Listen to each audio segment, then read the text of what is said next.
This is not going to be an easy conversation. The company has made some decisions which will have a direct impact on your employment. Okay. I don't want to beat around the bush, so I'm just going to come out with it. We're going to have to let you go. What? Why? I mean, just like that, I'm fired? I'm sorry, but to be honest, you're a terrible employee. What? I resent that. Anthony, you were caught making international calls from the office phone. You called in sick 8 times this month. And you smell like alcohol.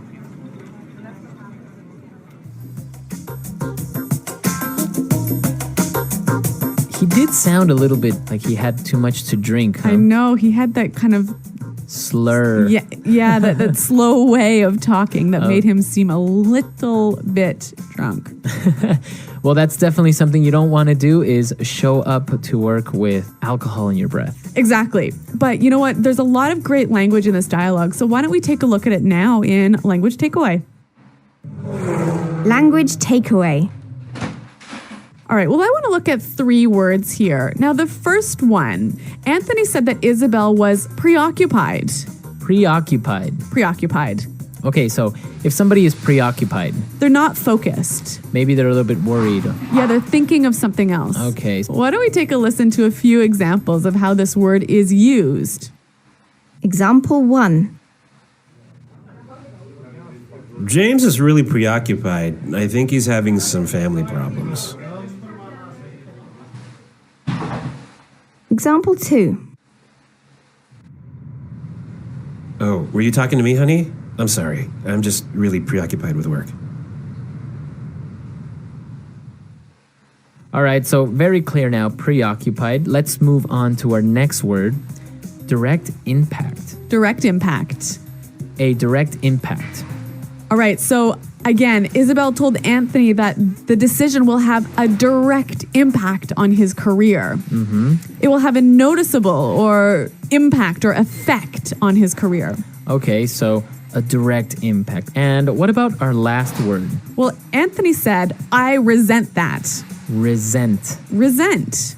Okay, now this is spelled exactly like resent, like with an S, right? That's right. R-E-S-E-N-T. But you pronounce it like a Z. Mm-hmm. Resent. Resent that. So what does it mean if you say, I resent that?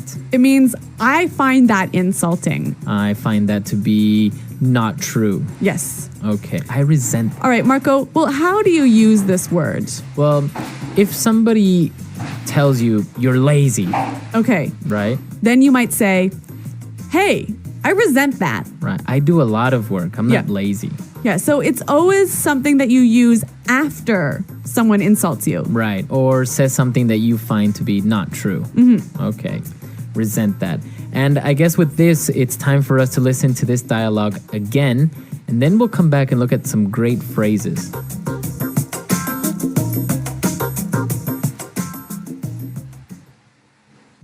Hi, Isabel. You wanted to see me? Yes, Anthony. Come on in and have a seat. Is everything okay? You seem a bit preoccupied. Well, Anthony, this is not going to be an easy conversation. The company has made some decisions which will have a direct impact on your employment. Okay. I don't want to beat around the bush, so I'm just going to come out with it. We're going to have to let you go. What? Why? I mean, just like that, I'm fired?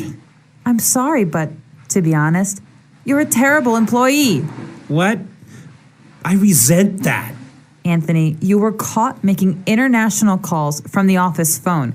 You called in sick 8 times this month. And you smell like alcohol. Yeah, well, there's some wonderful language in here that you can use when you have to have a difficult conversation with somebody. Right. So let's take a look at these phrases in Fluency Builder. Fluency Builder. We have 3 phrases here, and the first one is to beat around the bush. Okay. Beat around the bush. Beat around the bush. Okay. So this is an idiomatic phrase. Mm-hmm. So before we explain it, let's listen to somebody beating around the bush. Okay, the one thing that I want to tell you, it's so important that I don't like. Sometimes when, all right, here's the deal. This is it. Specifically, it's not this, it's not that, it's not you, it's not me. It's everyone. It's everything. Do you understand what I'm saying? So as you can tell, the person has something to say, but They're taking a long time to say it. right, you're kind of looking for the right or maybe more polite words to say something. Exactly. So that is to beat around the bush.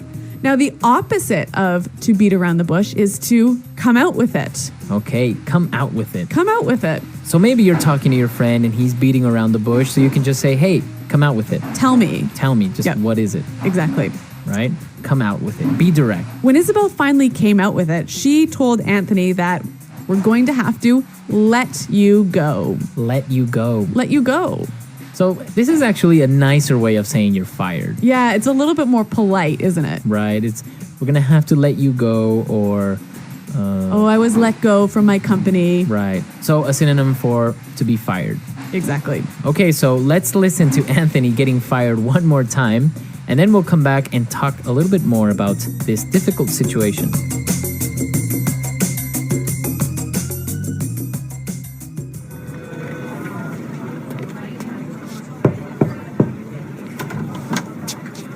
Hi, Isabel. You wanted to see me? Yes, Anthony. Come on in and have a seat. Is everything okay? You seem a bit preoccupied.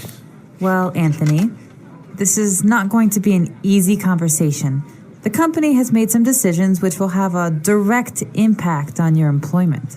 Okay. I don't want to beat around the bush, so I'm just going to come out with it. We're going to have to let you go.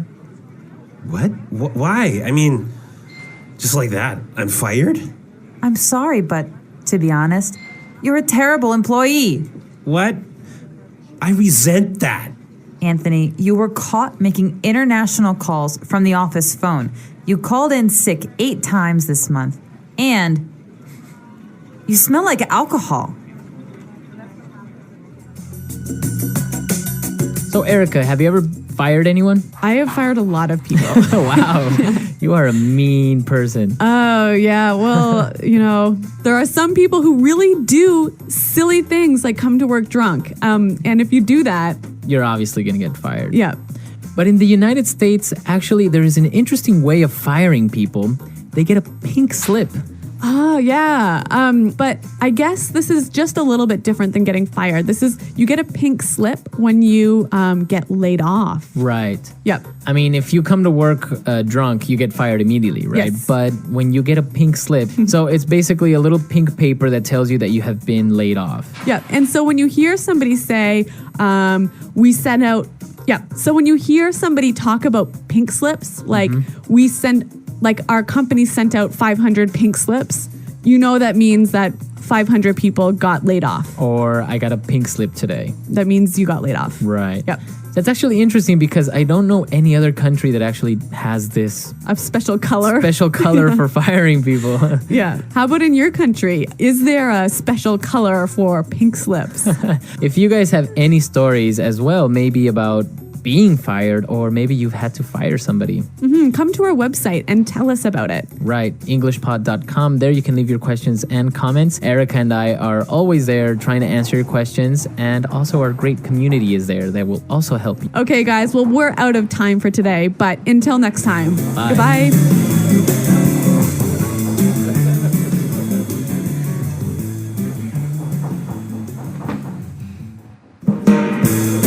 Hello, English learners. Welcome back to English Pod. My name is Marco. And I'm Erica. And today we're bringing you another great lesson about sports, part of our sports series. That's right. And in this lesson, we are talking about maybe the world's most favorite sport. Right, one of the most popular sports in the world, soccer, or also known as football in other countries. Yes. Okay, so before we get started with this great lesson, let's take a look at some of the words we'll find in the dialogue in Vocabulary Preview. Vocabulary preview. We're going to look at 3 words here. The first word is wingman. Wingman. A wingman. Now, wingman isn't really related to soccer in any way, Okay. but it's a way of referring to somebody as your right hand, So your helper. your helper, your number one guy, Okay. right? So a wingman is someone who helps you a lot. Uh-huh. Exactly. Okay. Our next word, tied. Tied. They are tied. They are tied. Now, this is an interesting word because tie can be a noun, verb, and an adjective, right? Exactly. So in this case, they are tied. It's an adjective meaning. They have the same score. Okay. And a tie is. Is a game that has ended with no winner or loser. Both of them had the same score. Exactly. And so obviously the verb to tie is to reach the same score as your other team. Exactly. All right. Well, our third word can also be used as a noun and a verb, and it is foul. Fouled. Fouled Okay, so to foul somebody. is to do something to them that is not allowed in the sport. Okay. And so when you do this, you have committed a foul. Exactly. Okay, so you use it in the same way, to foul or a foul. Interesting. Well, we're going to hear these three words in context now. So why don't we listen to our soccer dialogue?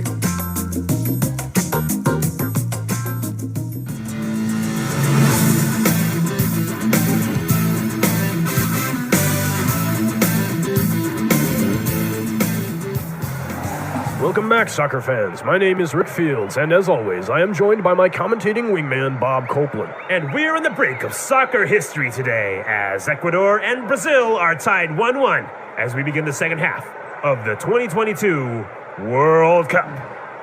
The ref calls the players for the kickoff, and here we go. Ecuador quickly passes the ball to the midfield, but it's out of bounds. That'll be a throw-in for Brazil. Adriano has the ball and makes a long pass to Robinho. And the ref has called him offside. No question about it, he was offside by a mile. We have a goal kick for Ecuador. Edison Mendez heads it to Valencia. He shoots. Deflected by the defender, and we have a corner kick. Delgado takes the corner. We have a foul. Oh no, Dida, the goalkeeper, has fouled the Ecuadorian player. He gets a yellow card, and that will be a penalty kick. This is the perfect opportunity for Ecuador to get ahead in this match and become world champions. He gets ready for the kick, he shoots, and he...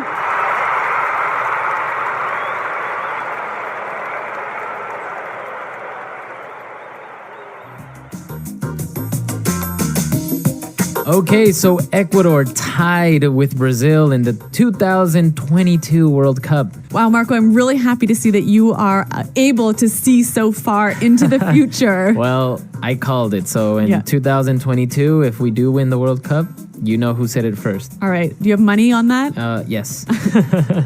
All right. So apart from this, we saw some really great vocabulary in this lesson. So let's take a look at it now in Language Takeaway.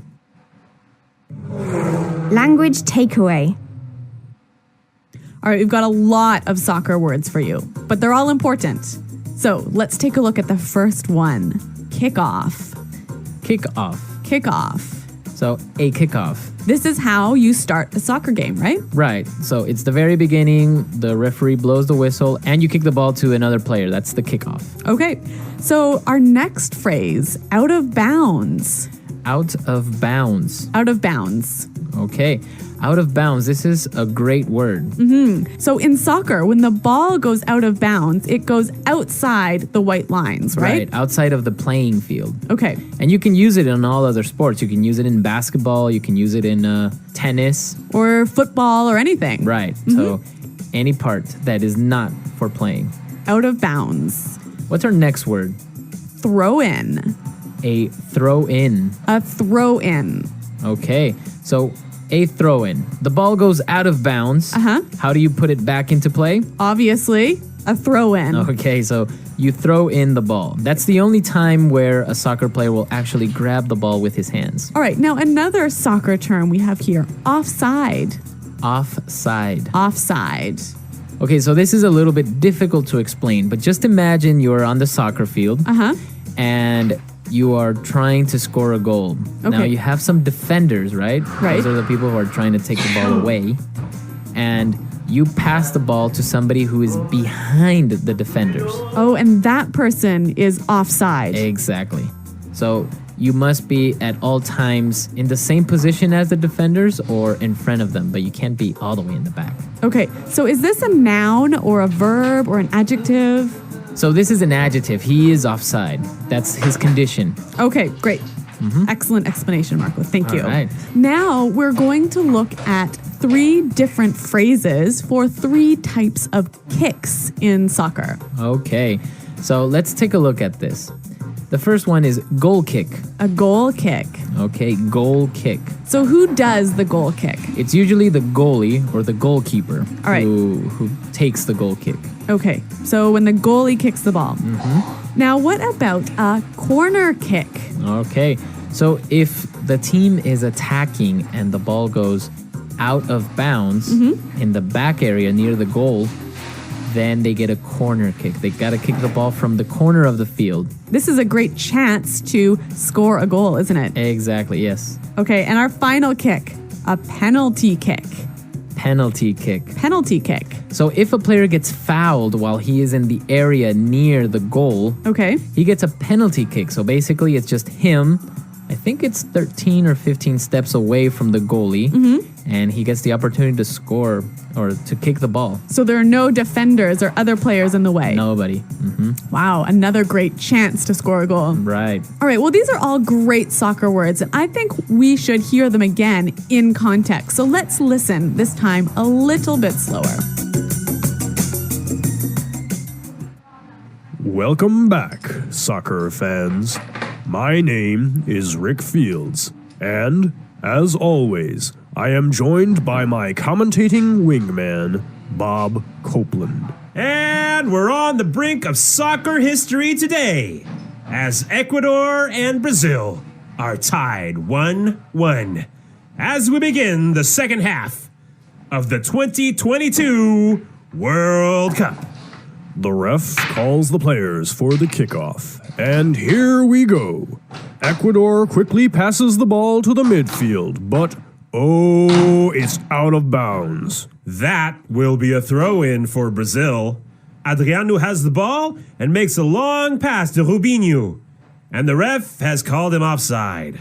No question about it, he was offside by a mile. We have a goal kick for Ecuador. Edison Mendez heads it to Valencia. He shoots. Deflected by the defender, and we have a corner kick. Delgado takes the corner. We have a foul. Oh no. Dida, the goalkeeper, has fouled the Ecuadorian player. He gets a yellow card, and that will be a penalty kick. This is the perfect opportunity for Ecuador to get ahead in this match and become world champions. He gets ready for the kick. He shoots, and he... All right, so we heard these words that we were talking about in context, and now some really interesting phrases came up, and this would be a good time to take a look at them in Fluency Builder. Fluency Builder. Well, Marco, there are 3 great phrases in this dialogue that I want to look at. The first one, on the brink of. We are on the brink of. We're on the brink of soccer history. Okay, so on the brink of, what is it? What exactly does that mean? Well, why don't we hear some examples to help us understand the meaning? Example 1. Look, we don't have any money. We're on the brink of going bankrupt. Example 2. The 2 countries are on the brink of war. Example 3. We're on the brink of an important discovery. All right, so great examples. On the brink of, at a critical point. Exactly. It means you're almost there, right? Okay, yeah, very good. And what about this next phrase that I saw, and it was really interesting? No question about it. No question about it. No question about it. No question about it. All right, so this is a statement that doesn't really make much sense. But what am I saying when I say, oh, no question about it? You're saying, I agree. There is no doubt. You're right. You're right. Okay. Well, let's give some examples.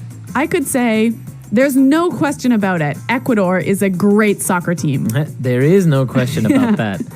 All right. So, or you can say, no question about it. Our company makes the best products on the market. Okay. So, really useful phrase that you can use in sports or anywhere else. Okay. And now let's take a look at our last phrase for Fluency Builder. And it's a really good one to exaggerate a little bit. Okay. By a mile. By a mile. By a mile. So he was offside by a mile. Right. So the commentator is saying that he was very offside. That it was really obvious. Right. So you can use that also in different contexts, maybe not in sports. Okay. So maybe we can say our company is ahead of all the others by a mile. Right. Or if you tell somebody to guess your age and they say, oh, I think you are 42. Oh, you could say you're off by a mile. Right. So you're really, really wrong. Right. Exactly. Yeah. So it's a way of exaggerating a little bit. Yes, and saying it's really obvious. Right. Well, 3 awesome phrases, and I think it will help us to hear them one more time. So let's listen to the dialogue.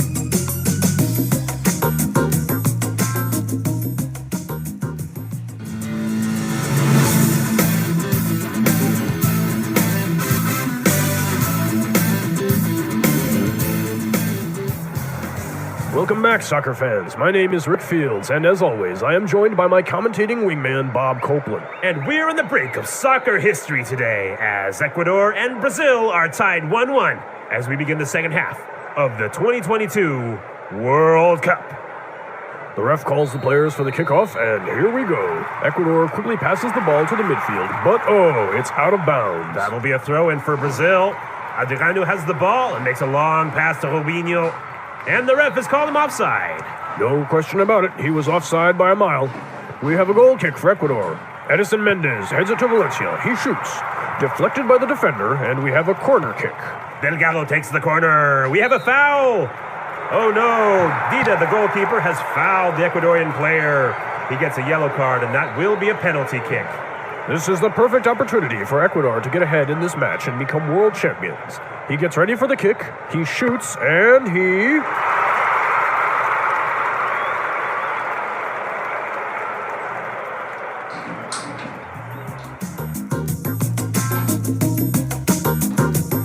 Okay, well, as you all may know, soccer is a very popular sport, especially in Latin America. That's right. And your favorite team, Ecuador, are they really this good in soccer? Are they really going to win the 2022 Cup? Well, maybe not. Well, actually, Ecuador has improved with time, but usually it's the strong teams like Argentina and Brazil who dominate the region, right? Right. But yeah, hopefully we'll make it next time. Okay, well, I have my money on Ecuador and For 2022. But yeah, not on Canada. There's no hope for us. Well, Canada is doing really well now. They actually beat Mexico, if I'm not mistaken. Oh, actually, that sort of, yeah, I kind of remember that now. But I think there's no hope for us to beat Brazil or Argentina, one of these big countries. We have the next World Cup coming up, so it's really exciting, and I don't know who's going to win. All right, well, listeners, who do you think is going to win? Who is the best soccer team out there? Right. There are really good soccer teams, although some countries aren't really known for their soccer, like Russia. You don't really hear too much soccer from Russia. Really? Or from China, is for that. I wonder how popular it is in these countries. So let us know. Come to our website, englishpod.com. Tell us how popular soccer is in your country, or what team you are a fan of. I know many people like the European Cups and they're fans of Barcelona or the Italian teams. Well, come to the website. Marco and I are always around to answer your questions. And until next time, goodbye. Bye.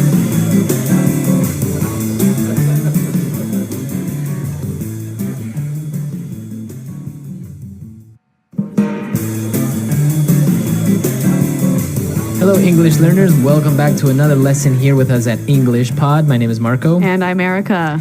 And today we are going to have a very casual, normal conversation. That's right. We're going to listen in on some small talk between a taxi driver and the passenger. Small talk. So that's basically Small, short conversations you have with someone that you don't know very well. Okay, so typical questions like how old are you, where you're from, Yep. etc. That's right. And this can be really hard for English learners because they often don't know what the right thing to say or the right thing to talk about. So we're going to give you a lot of phrases in this lesson that you can use in small talk. Okay, so we don't have anything to preview today, so let's listen to the dialogue for the first time and then we'll come back.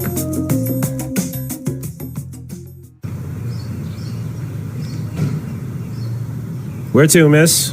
Hi, Crenshaw and Hawthorne at the Holiday Inn that is on that corner. Sure thing. So, where are you flying in from? From China. Really? You don't look very Chinese to me, if you don't mind me saying so. It's fine. I am actually from Mexico. I was in China on a business trip, visiting some local companies that manufacture bathroom products. Wow, sounds interesting. Excuse me if I'm being a bit nosy, but how old are you? Don't you know it's rude to ask a lady her age? Don't get me wrong. It's just that you seem so young and already doing business overseas. Well, thank you. In that case, I am 26 years old. And what about yourself? I'm 40 years old and was born and raised here in the good old US of A. Although I have some Colombian heritage. Really? That's great. Do you speak Spanish? Yeah, of course. Qué bien, entonces podemos hablar en español.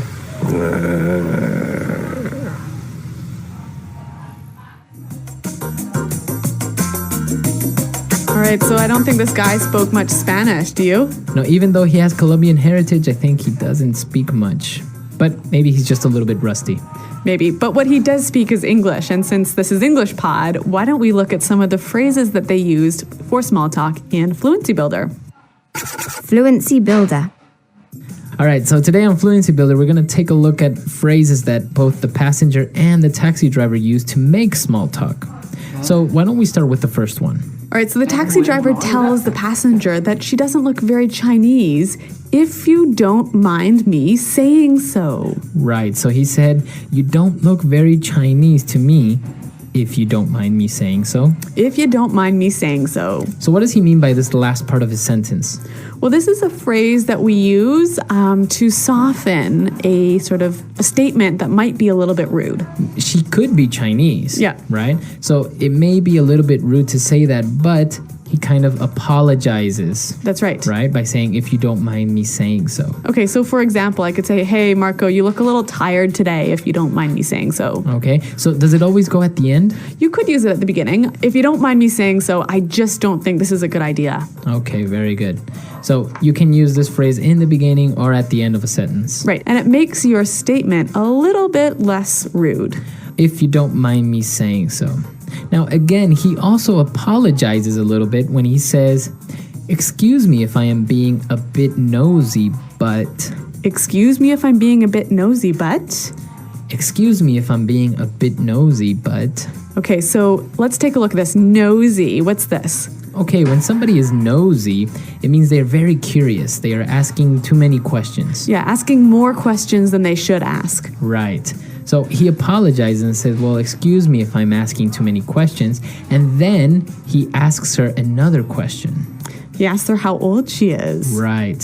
So again, it's a polite way of maybe asking a question that might be a little bit sensitive. Yeah, or a little bit impolite. Okay. So, of course, asking a woman her age maybe is a little bit impolite, right? Yes, typically women don't like that too much. But our next phrase, we heard the taxi driver say, don't get me wrong. Don't get me wrong. Don't get me wrong. Okay, so don't get me wrong. He says, well, don't misunderstand what I'm saying. That's right. This phrase is used so commonly in English that I think it would help us to hear some examples. Example 1. Don't get me wrong. It's not that I think you stole my computer. It's just that you were the only one who could get into my room. Example 2. I do have a few problems with the plan, but don't get me wrong, I still think it's a good idea. Example 3. Don't get me wrong. I think John's a nice guy. He's just a bit disorganized. All right, very good example. So don't get me wrong, right? That's right. And now for the final phrase on putting it together today. Well, the passenger, the woman, says her age. She says, I'm 26 years old. And what about yourself? What about yourself? What about yourself? All right, now, this sentence isn't very correct, actually, right? Yeah, technically it's not correct in grammar, but it is used so commonly every day by American English speakers that we thought we'd show it to you. Okay, so you would say, I am 26 years old, and what about you? That's right. Okay, but commonly you will hear people say, what about yourself? And if you use this, you'll sound really fluent and really native-like. Okay, very good. So what about yourself? So again, it's just like, what about you? So I could say, hey, Marco, I'm going away on holiday this weekend. And what about yourself? Okay, what about yourself? So we've taken a look at these 4 phrases on putting it together. Why don't we listen to the dialogue for the second time? We're going to slow it down a little bit, and then we'll come back and take a look at some vocabulary words on language takeaway. Language takeaway. Well, we've got some interesting vocabulary words and phrases here in language takeaway. And the first one. Well, after she gets in the taxi and tells him where she wants to go, he answers by saying, sure thing. Sure thing. Sure thing. Sure thing. So if I say, yeah, sure thing, what does that mean? Well, let's listen to some examples to help us understand. Example 1. Do you mind lending me $100? Sure thing. Example 2. Could you please send me the email by the end of the day? Sure thing. Example 3. Do you mind lending me $100? Sure thing. Could you please send me the email by the end of the day? Sure thing. Example 4. Can you get some milk on the way home? Sure thing, I'm on my way now. Okay, so sure thing, basically, yeah, no problem, or okay, Or I'll do it. I'll do it. Yeah. It's fine. Yep. So it's a very common way. You will hear this a lot when somebody agrees or says, yes, no problem. Yeah, and again, it will help you sound really native-like to use this phrase. Well, the next one, the taxi driver says, I was born and raised here. I was born and raised here. Born and raised. Okay, so this is a way of saying I was born in this country and I haven't left this country. That's right, so I'm from this country. Okay, born and raised here in the good old US of A. Good old US of A. The good old US of A. So this is a pretty interesting way of saying America. Right. It's actually more of a phrase, right? The good old US of A. Yep. Okay, so it means the good United States of America. Yeah, it's kind of a fond way or a friendly way of describing America. All right. And we have one more word for language takeaway. Well, the taxi driver was talking about his Colombian heritage. Colombian heritage. Heritage. All right, so if I have Colombian heritage, what does that mean? Your grandmother or, grandfather, great-grandmother, or someone in your family is from Colombia. Okay, and what about the word heritage by itself? Yeah, so your heritage is basically your culture, your... Customs. Yeah, your customs, your history. Okay, so heritage. A country rich in heritage. Lots of good old historical culture in that country. Okay, very good. So now it's time for us to listen to the dialogue for the last time. Now we can understand all these phrases and these great words that we've just looked at, and then we'll come back and talk a little bit more. Where to, miss? Hi, Crenshaw and Hawthorne at the Holiday Inn that is on that corner. Sure thing. So, where are you flying in from? From China. Really? You don't look very Chinese to me, if you don't mind me saying so. It's fine. I am actually from Mexico. I was in China on a business trip, visiting some local companies that manufacture bathroom products. Wow, sounds interesting. Excuse me if I'm being a bit nosy, but how old are you? Don't you know it's rude to ask a lady her age? Don't get me wrong. It's just that you seem so young and already doing business overseas. Well, thank you. In that case, I am 26 years old. And what about yourself? I am 40 years old and was born and raised here in the good old US of A, although I have some Colombian heritage. Really? That's great. Do you speak some Spanish? Yeah, of course. ¡Qué bien! Entonces podemos hablar en español. So Marco, this taxi driver makes a bit of a mistake when he asks the woman how old she is. Yes, yeah, exactly. There are a couple of questions that in some cultures are considered to be normal and okay, Yep. but in other cultures they're not really well accepted. Okay, so in Anglo culture, for example, it's really impolite to ask a woman how old she is. Right, women are a little bit more sensitive about their age. Others aren't so much, but it's usually better to just not ask. Yep. And what else should we avoid talking about in small talk? Well, for example, when you ask a person their occupation, Yep. you can ask what they do for a living, but don't ask how much money they make. That's right. Anglo people are really sensitive about talking about money. We hate talking about money. Right, so don't ask somebody their salary or how much money they make. It's just not considered to be polite. And another good one to be careful of is asking if someone is married or not. Right, sometimes you are just being friendly and you Yeah. want to know if that person has family or Yeah. something, but you have to be careful when and where you ask this question. Right, so if they've mentioned their family, if they talked about their kids or something else to do with their family, then it's okay. Right, you can say, well, oh, how long have you been married? Yeah. But if a guy asks a girl, oh, are you married? It kind of sounds like maybe he's interested in her or that he's trying to come on to her and to be maybe more than friendly, right? That's right. Okay. So, some great small talk tips and phrases here at English Pod. Now, if you have any questions about this lesson or any other lessons, be sure to visit our website at englishpod.com.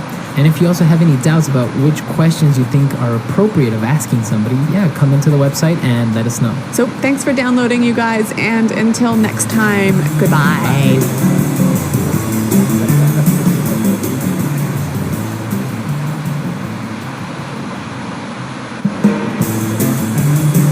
Hello, English learners. Welcome back to English Pod. My name is Marco. And I'm Erica. And today we're bringing you, again, the great series, I'm Sorry, I Love You, Part 6. The newest installment in the English Pod soap opera. Drama, romance, Love, tragedy.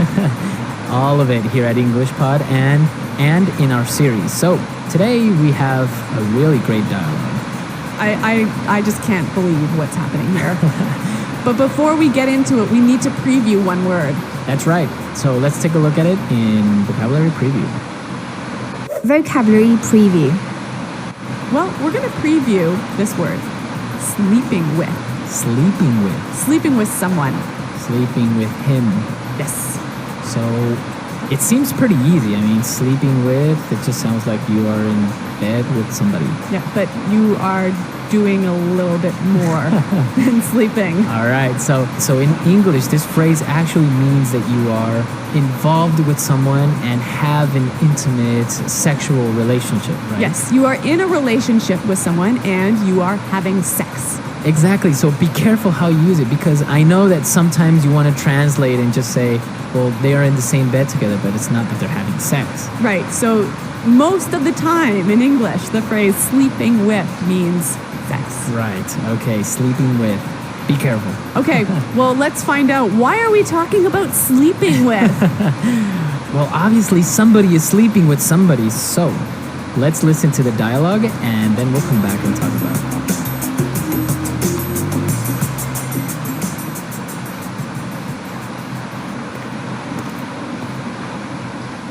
This is ridiculous. I can't believe you've been sleeping with someone else. How could you do this? You know what? I'm out of here. Wait! Doctor, how is this possible? I haven't cheated on my boyfriend.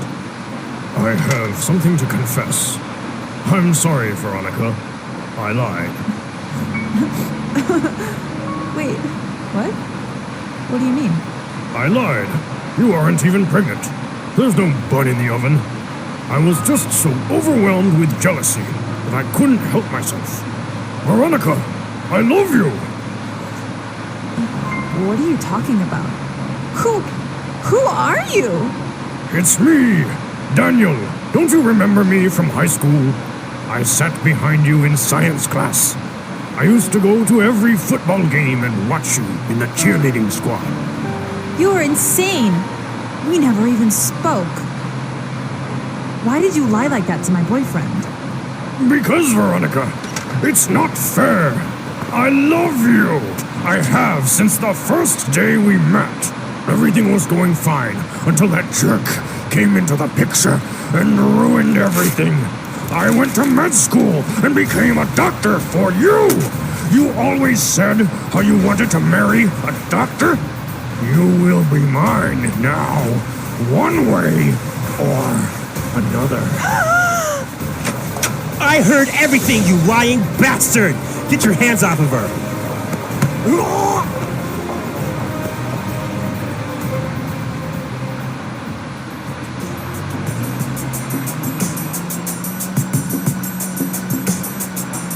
Scandal again.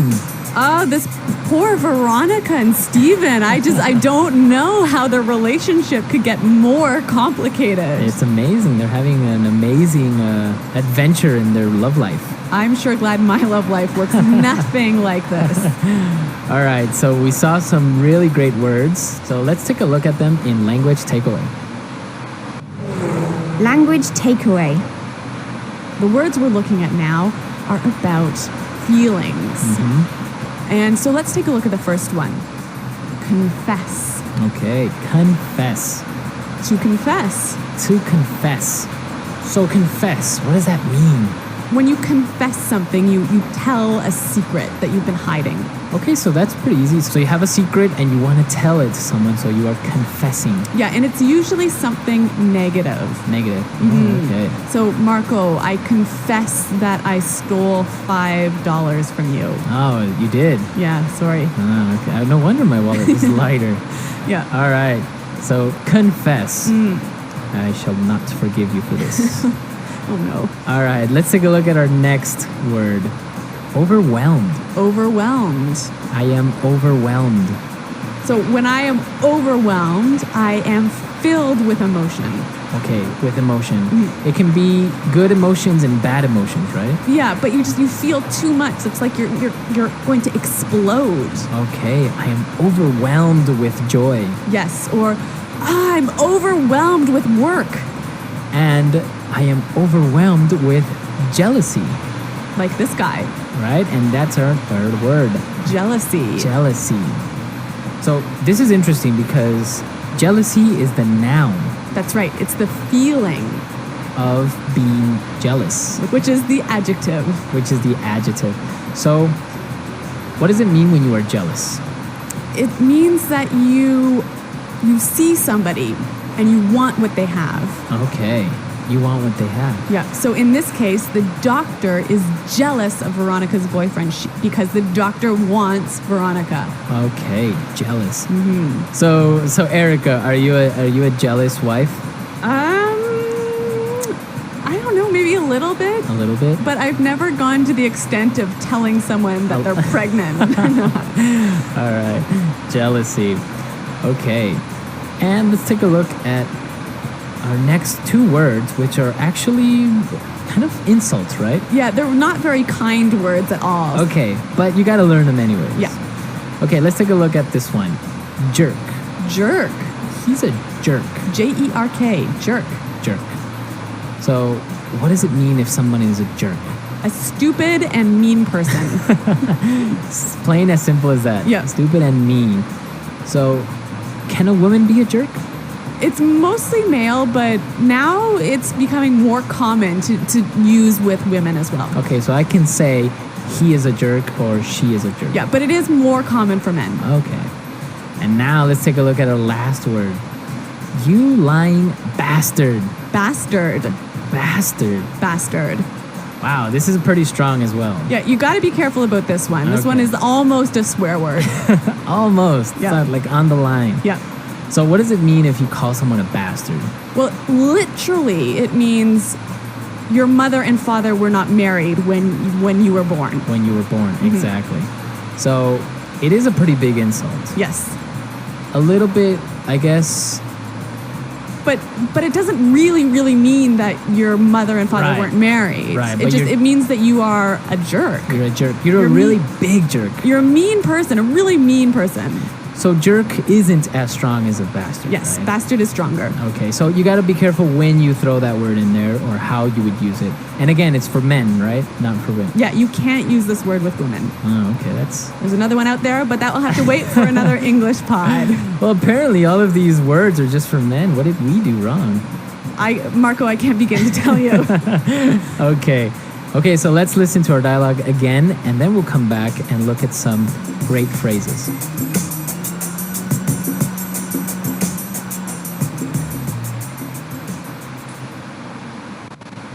This is ridiculous. I can't believe you've been sleeping with someone else. How could you do this? You know what? I'm out of here. Wait!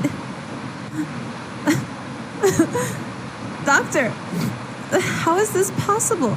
I haven't cheated on my boyfriend. I have something to confess. I'm sorry, Veronica. I lied.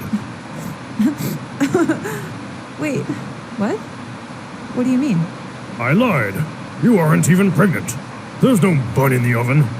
I was just so overwhelmed with jealousy that I couldn't help myself. Veronica, I love you.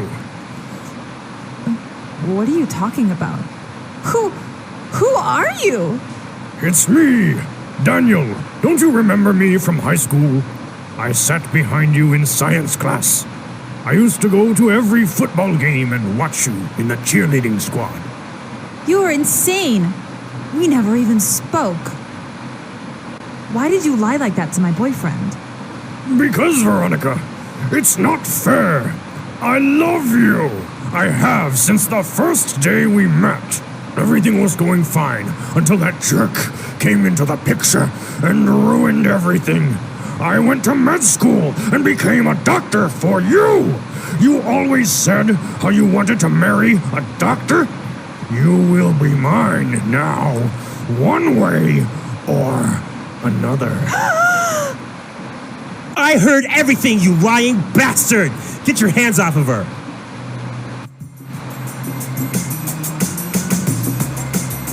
All right, so great stuff. Jerk, bastards, all that good words going around. But we've also got some amazing phrases. So why don't we take a look at those now in Fluency Builder? Fluency Builder. All right, so in Fluency Builder today, we have 3 great phrases. Let's take a look at the first one. Bun in the oven. A bun in the oven. A bun in the oven. Okay, this is obviously an idiomatic phrase, right? Well, it could be literal as well, right? Like you could actually have a piece of bread in your oven. Right. Bun is a piece of bread in the oven, but in this context, we're not using it. No, it means you're pregnant. You're pregnant. So the baby is the bun. Yeah, and the oven is your stomach. Right. So you say she has a bun in the oven. Yes, she's pregnant. She's pregnant. Okay. It could be difficult to understand if you don't really have the explanation, right? Yes. You were to say, what? She has bread What? in the oven? Yeah, a bun in the oven. Okay. Now let's take a look at the second one. Couldn't help myself. I couldn't help myself. I couldn't help myself. So when you can't help yourself, you can't control yourself. Right. You did something but you couldn't control it. You couldn't stop it. You couldn't stop it. Okay, so let's listen to some examples of how you would use I couldn't help myself, because it's a phrase that you can use in many different ways, right? That's right. Let's listen. Example 1. I just couldn't help myself. When I saw your car, I just had to buy it. Example 2. I'm sorry, I couldn't help myself. I just started laughing. Example 3. That cake was so good. I couldn't help myself. I ate it all. Right, perfect. Couldn't help myself. Easy. Now, the doctor, he couldn't help himself from lying to Veronica because he was angry that her boyfriend, Steven, came into the picture. Came into the picture. To come into the picture. Okay, so what does it mean when somebody comes into the picture? Well, basically, you appear in somebody's life. You come into somebody's life. So imagine that your life is a picture, and somebody all of a sudden comes into it, so They come into the picture. They come into your life. come into your life. Yes. So he's angry that Steven appeared into Veronica's life, and they're in love and all that stuff. Yeah. All right. Well, these are some great phrases, and why don't we listen to them again in context? So let's listen to the dialogue.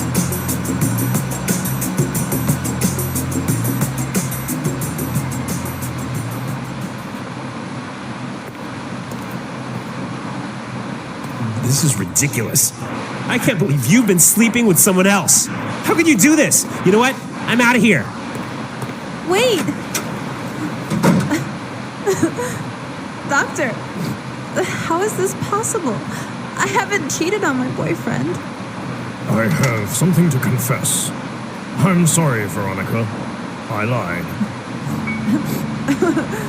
Wait, what? What do you mean? I lied. You aren't even pregnant. There's no bun in the oven. I was just so overwhelmed with jealousy that I couldn't help myself. Veronica, I love you.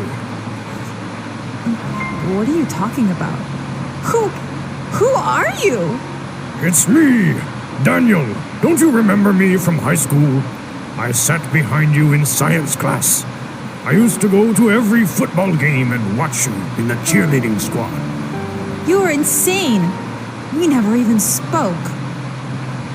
Why did you lie like that to my boyfriend? Because, Veronica, it's not fair. I love you. I have since the first day we met. Everything was going fine until that jerk came into the picture and ruined everything. I went to med school and became a doctor for you. You always said how you wanted to marry a doctor. You will be mine now, one way or another. I heard everything, you lying bastard! Get your hands off of her!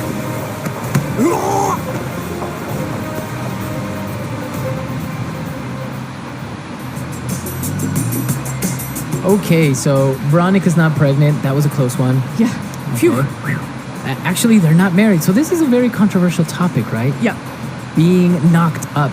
Yes. Nice phrase. Nice phrase. So there's a lot of interesting phrases and ways you can talk about pregnancy. So if you're knocked up, you're pregnant. Right. So you could hear that in movies. It's not really, I would say, a proper way of saying. No, it's not that polite because it gives you the idea that it was a mistake. Right. So you would say she got knocked up. Yes. Another common phrase is preggers. Preggers. I've heard this is more Australian, right? She's preggers, so she's pregnant.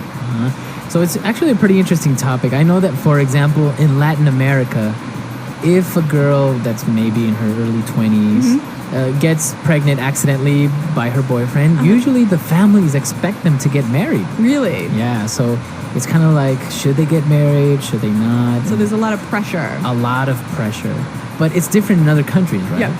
So I don't know, for you guys, what's it like in your country where you live? Is there pressure on the guy and the girl to get married? I mean, should Steven and Veronica get married in this situation? Or what about just living together? Yeah. Or as they say, living in sin, right? Living in sin. Living together, living in sin. Yeah. So is it okay to just live together with your girlfriend, or should you get married before? This is a controversial topic, so we'll have a lot of different opinions, but it should be interesting. Yes, so visit our website and tell us what you think, englishpod.com. All right, guys, we'll see you there.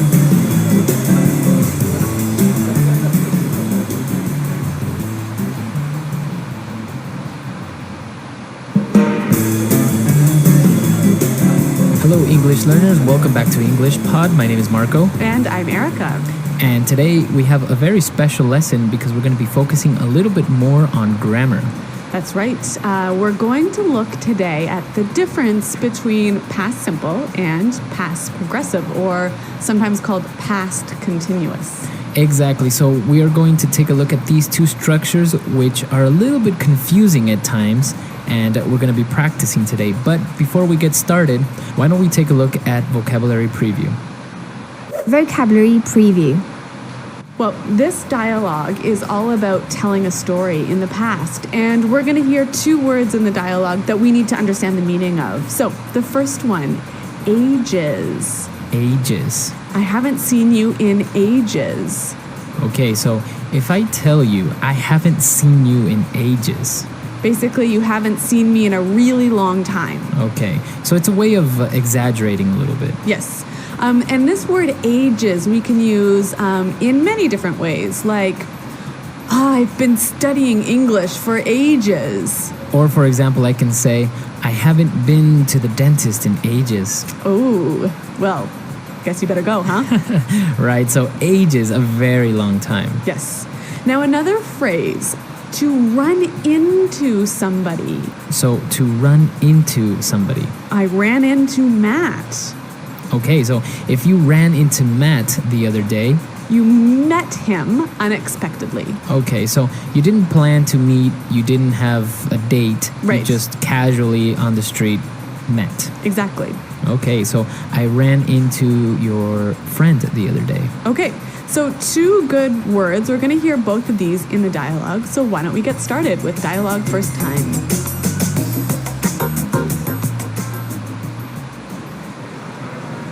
Mike, what's going on, man? Long time no see. Hey, Pat. Yeah, I haven't seen you in ages. How's it going? Things are going great. It's funny running into you like this. Small world, huh? You know, just last week I ran into Matt as well. Yeah? How's he doing? He's doing well. We went out for a couple of beers and the funniest thing happened. Oh, yeah? Well, we were talking and catching up on what we've been doing. Talking about work and family, when all of a sudden, Matt saw a mouse run under the chair and he completely lost it. He started freaking out and screaming. Really? Yeah, and the funniest thing was, then he jumped onto his chair and started shrieking like a girl. You should have been there. Everyone was staring and laughing. It was hilarious. All right, very good. So a funny story, and as we saw, a lot of stuff in the past, right? That's right, and we're going to look at that in a moment. But first, we've got lots of exciting language to describe when somebody gets really emotional. Okay, so why don't we start now with language takeaway? Language takeaway. Well, we have 4 words here. Now, in the dialogue, the guy in the story lost it. So he saw a mouse and he completely lost it. To lose it. Okay, so when you lose it. What are you losing? You're losing control of yourself and your emotion. Okay, so you lose your temper maybe. Yep. So when I lose it, do I just get angry? Angry or upset or even sad. But it's usually a negative feeling. Okay, so it's not a good thing to lose it. No. So for example, when I showed my boss the sales figures, he completely lost it. Okay, very good. So that's what lose it means. And now our second word is very similar but has a little bit of a difference. That's right. He started freaking out. Okay, so to freak out. To freak out. Now, freak out is very similar to lose it, right? Yeah, but why don't we hear an example now of somebody freaking out? It's just, no, okay? Forget it, all right? Just forget it. I don't even want to, I just want to forget it. I just want to forget it.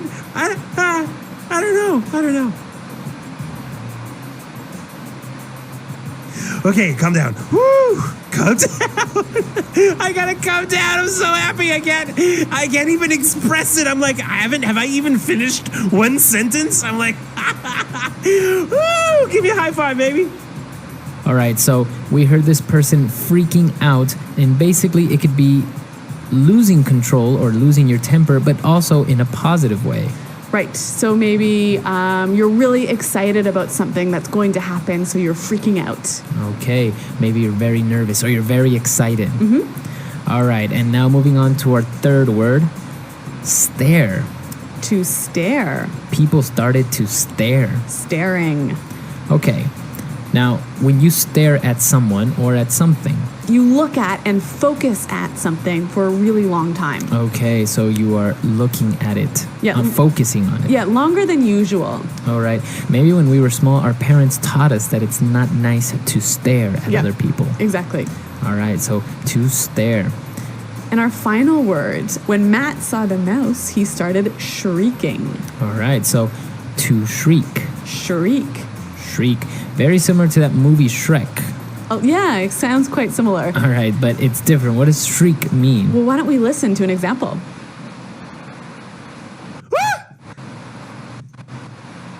Oh my God!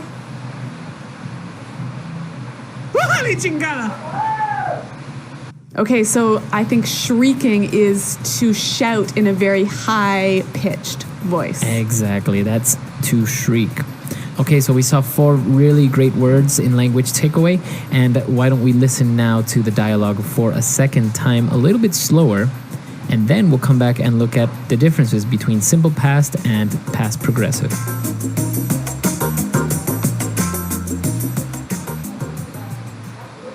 Mike, what's going on, man? Long time no see. Hey, Pat. Yeah, I haven't seen you in ages. How's it going? Things are going great. It's funny running into you like this. Small world, eh? You know, just last week I ran into Matt as well. Yeah? How's he doing? He's doing well. We went out for a couple of beers and the funniest thing happened. Oh, yeah? Well, we were talking and catching up on what we've been doing, talking about work and family, when all of a sudden, Matt saw a mouse run under his chair and he completely lost it. He started freaking out and screaming. Really? Yeah, and the funniest thing was, then he jumped on his chair and started shrieking like a girl. You should have been there. Everyone was staring and laughing. It was hilarious. Okay, so there was a lot of different uses of past tense here in this dialogue, wasn't there? Yeah, since he was telling a story that happened, he used the past a lot.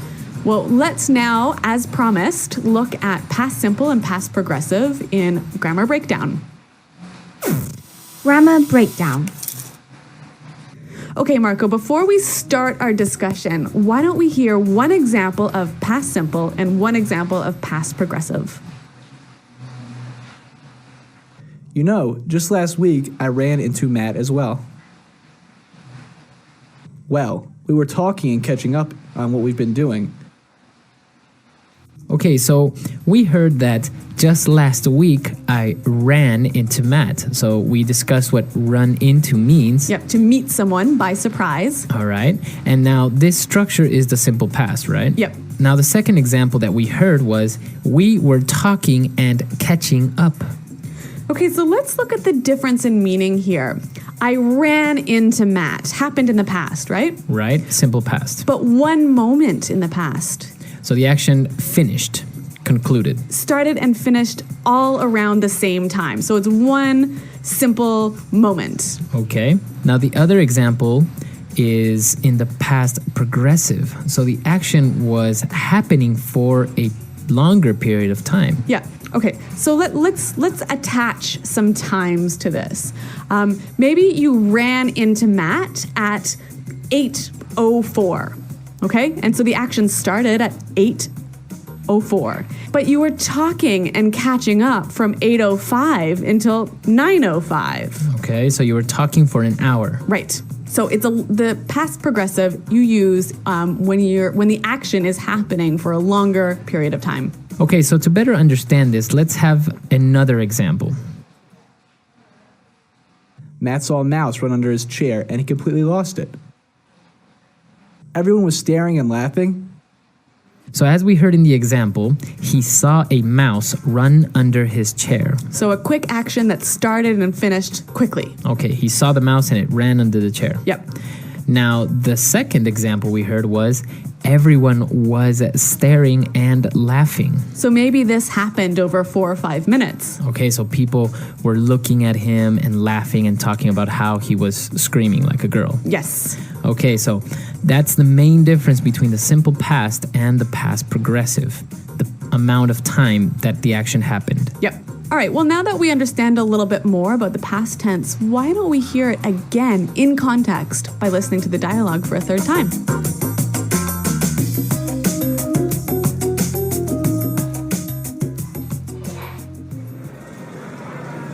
Mike, what's going on, man? Long time no see. Hey, Pat. Yeah, I haven't seen you in ages. How's it going? Things are going great. It's funny running into you like this. Small world, huh? You know, just last week I ran into Matt as well. Yeah? How's he doing? He's doing well. We went out for a couple of beers and the funniest thing happened. Oh, yeah? Well, we were talking and catching up on what we've been doing, talking about work and family, when all of a sudden, Matt saw a mouse run under the chair and he completely lost it. He started freaking out and screaming. Really? Yeah, and the funniest thing was, then he jumped onto his chair and started shrieking like a girl. You should have been there. Everyone was staring and laughing. It was hilarious. Okay, perfect. So now that we understand the words and the grammar behind it, there are some interesting phrases here that you can use casually with your friends. Yeah, there's actually a lot of great sort of meeting and greeting and saying hello language. So for example, when they met up, since they were old friends, he said, "Hey, Pat." Hey. Okay, so this word "hey," It's kind of like hi. it's hi, right? Yeah. Normally you would use it to get somebody's attention, right? Like, Yeah. "Hey, I'm over here." or Hey, something. waiter. Okay. Yeah. But in this case, like, "Hey, how's it going?" or "Hi." Yeah, so it's a really friendly and informal way of saying hi. Okay. And then he asked, "How's it going?" How's it going? So again, this is a way of saying, "How are you?" Yeah, Marco, what's the correct answer to this greeting? Well, for example, he said things are going great, right? You can say, "Yeah, things are great," or "I'm doing well," Yeah. or Even great, you know? Great, yeah. So how's it going? "Oh, it's great," Yeah. right? Now, another one that we didn't see in the dialogue, but it's very popular, is when somebody asks, "Hey, what's up?" Yeah, what's up? So again, what is the right way to answer this question? All right. So when somebody says, "What's up?" you can say, "Well, not much." Or if maybe you have news or something that you want to share, you would say, "Well, I just got back from the doctor's office." Yeah. Right? But you wouldn't say "fine, thank you," or you wouldn't say "very good," or any of these other common answers to "what's up." That's it can right. be a little bit tricky. Yeah, so the rule is the normal thing to say when someone says, "Hey, what's up?" is nothing much. Not much. Yep. All right. So interesting ways of greeting casually with people, right? You wouldn't use this for with your boss maybe or in an office setting. Yeah, more useful with your friends. Okay. So if you have any other questions or have any other informal greetings that you would like to share with us, come to englishpod.com. Yeah, Marco and I are always around to answer your questions, and we look forward to hearing from you. So until next time. Bye. Bye.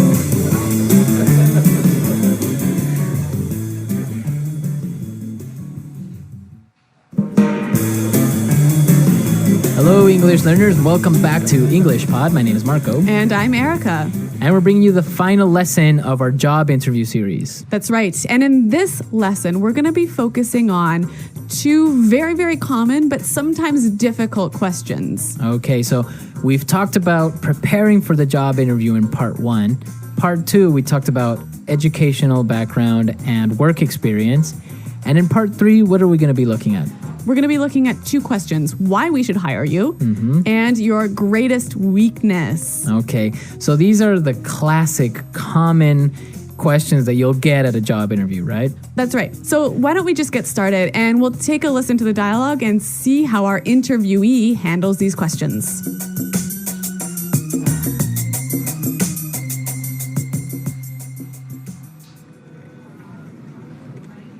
Very good.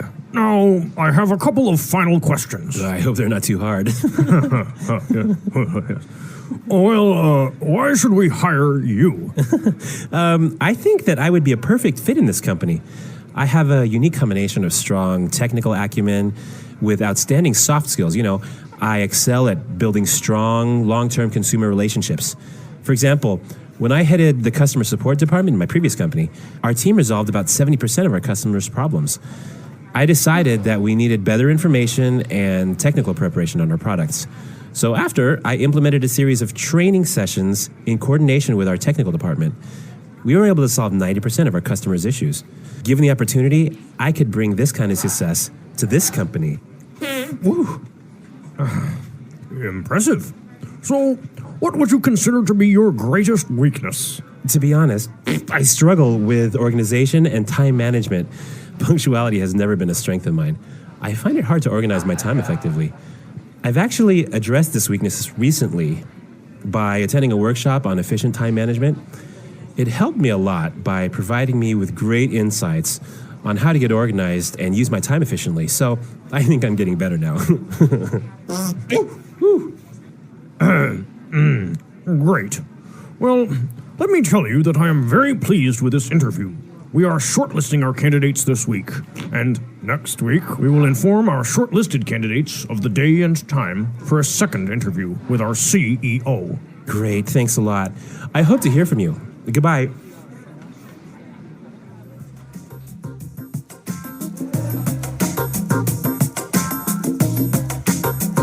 Well, our interviewee is doing very well, but I think he had a little bit too many beans or chili. Oh my God. Like, this is probably the most embarrassing thing I can think of. But he doesn't say anything, so I don't know. Maybe he should have said, "Oh, pardon me, excuse me," or something. I don't know. I don't know. It's a controversy. Yeah. Okay, but what isn't a controversy is the language, because there's some great stuff in here. All right. So let's take a look at the language in Language Takeaway. Language takeaway. All right, we've got some great phrases and words for you to use when you're talking about what sort of benefits and skills and experience and expertise you can bring to a company. Okay. The first thing that he said, and it's a very interesting word, he said technical acumen. Technical acumen. Acumen. Acumen. This is a really hard word. What is acumen? It's basically insight and understanding and the ability to make good and difficult decisions. Okay, so he has a very strong technical acumen. So a strong insight or understanding of technical issues. Okay, or I can change it and maybe say, I have a very strong business acumen. Exactly. These are the two most common ways that this word is used. Technical acumen, business acumen. Okay, great. Now let's take a look at another word, which is very interesting because everybody knows it. Yes. Excel. Excel. Excel. Excel. Now, Excel is, of course, the software that you use, right? Yeah. But here it's a verb meaning to be really, really good at something. Right. To be the best, maybe. Yeah. To excel at something. Yes. So I excel at cooking. All right. So excel, you are the best. I mean, that's not really going to help me in a job interview, but the next word might. Head. Head. Well, in the dialogue, we heard it as headed in the past, right? Yeah, that's right. He headed the customer support department. So I think this is a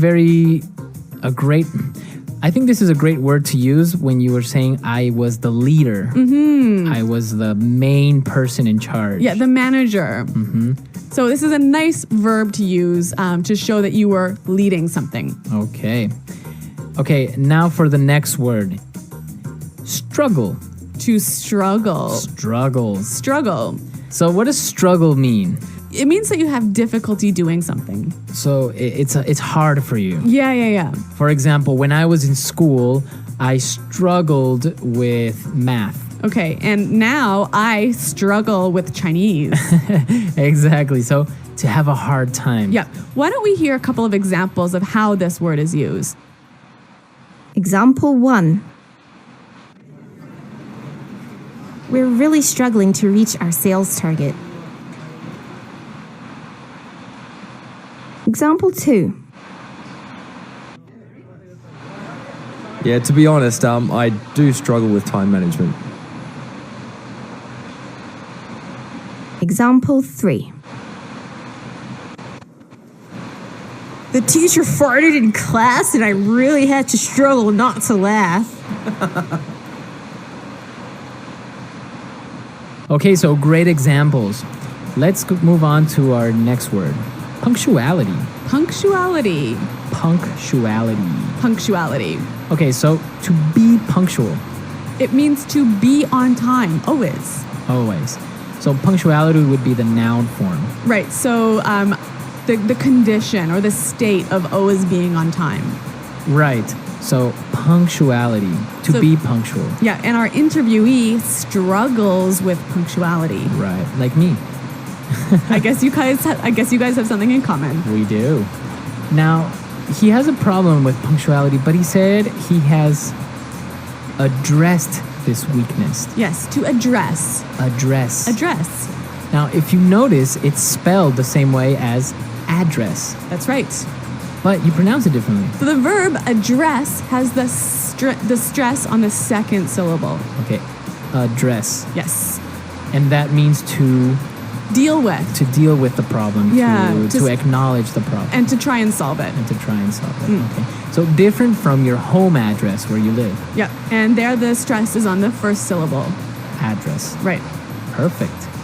Very good. Okay, so let's listen to this dialogue one more time and then we'll come back and talk about these two questions. Greatest weakness and why should we hire you?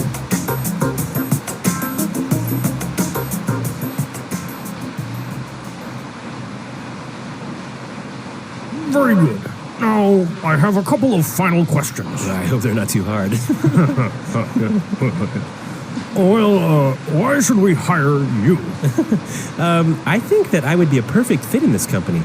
I have a unique combination of strong technical acumen with outstanding soft skills. You know, I excel at building strong, long-term consumer relationships. For example, when I headed the customer support department in my previous company, our team resolved about 70% of our customers' problems. I decided that we needed better information and technical preparation on our products. So after, I implemented a series of training sessions in coordination with our technical department. We were able to solve 90% of our customers' issues. Given the opportunity, I could bring this kind of success to this company. Ooh. Impressive. So, what would you consider to be your greatest weakness? To be honest, I struggle with organization and time management. Punctuality has never been a strength of mine. I find it hard to organize my time effectively.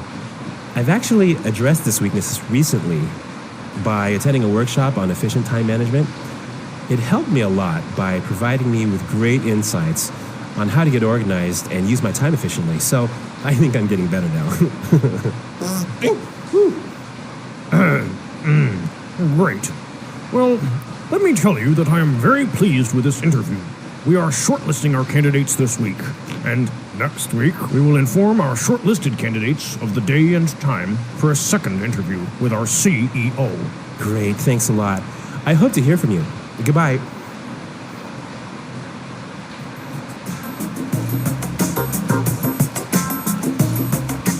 All right, Marco. Well, this classic question, why should we hire you? I think you'll hear it in many, many different interviews. And how did he deal with it here? Well, the first thing that he said is very, very important because they're asking you why. So your immediate reaction would be to answer with because or I think that.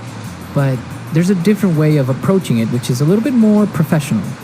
He said, I think that I would be a perfect fit in this company. I think I would be a perfect fit in this company. That's how he started his answer, and then he explained why. So this sounds really strong, doesn't it? Yeah, basically, it just makes you seem to be very confident and puts you like you are already part of the company. So this is a great way to start off this question, but you got to follow this up with some information. So what kind of information should you be giving? Well, like we talked about in your work experience, the same thing goes here. What do you have to offer to this company? What special skills or insights or experience can you bring that would help us? Yeah, that nobody else can bring. Exactly. So, again, you have to start talking about your strengths and your previous experience, but with examples, right? Very, very specific examples. And whenever you can, throw in some numbers or some specific successes that you have had. Exactly. And once you've talked about these things, you can close off this answer by saying, given the opportunity, I could bring this kind of success to this company. Given the opportunity, I could bring this kind of success to this company. So that is just like a magical sentence saying like, if you give me the chance, I will demonstrate how good I am and how I can help this company. Yes, a really, really strong closing argument. Yes. So that's the way you should more or less approach that question, right? All right, but let's turn now to the classic question, your greatest weakness. What is your greatest weakness? When you get this question, be sure to not say, my greatest weakness is I work too much. My greatest weakness is I'm a workaholic. Right? Or, what was it? Or I am a perfectionist. Yeah, these, we can see right through these. Right. I mean, they're too obvious and they're too silly. I mean, everyone has a weakness, so don't try and turn it around into a strength. I just don't think that's a good idea. Okay. So, yeah, be sure to stay away from these answers. But you can say anything. Like in this case, he has a problem with being on time. Yeah. So be honest, say what one of your greatest weaknesses are, but the key to making this weakness look good is saying what you are doing to solve this weakness. Exactly. So really be truthful.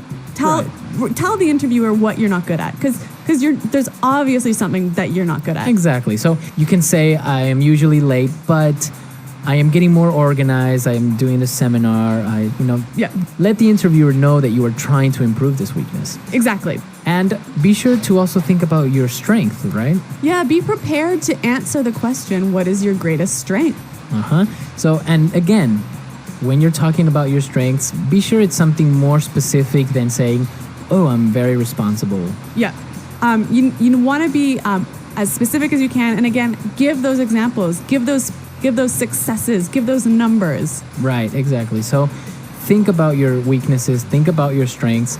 If you don't know them, ask people, to ask your colleagues or ask your friends, what do you think is my greatest strength? Maybe you're a funny person. That's a strength. Yes. Okay. Well, remember, there are 3 parts to this interviewing series, and you can find them on our website at englishpod.com. Right. Come to our website, englishpod.com. You can look at all of these 3 lessons, and I hope they are really helpful. And of course, if you have any questions or comments, or maybe you'd like a little bit more of this interview series, let us know. All right, guys. Well, thanks for listening. Good luck in your interviews, and until next time, goodbye.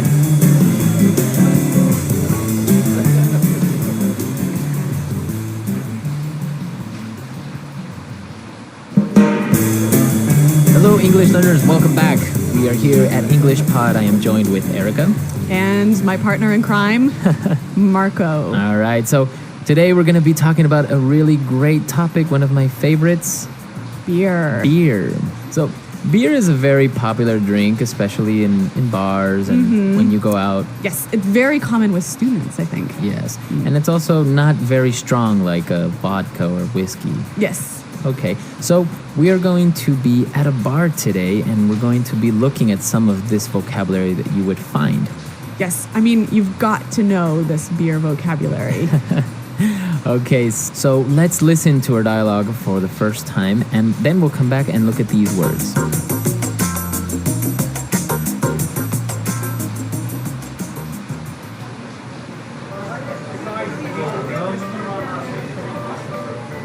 Hey man, what do you have on tap? Heineken and Budweiser. We have a 2-for-1 happy hour special. Cool. Give me a pint of Heineken and half a pint of Bud. Okay. Pint of Heineken, half pint of Bud for table 6. What about some appetizers? Sure. Let's have some nachos and mozzarella sticks. Okay, that'll be $80. What?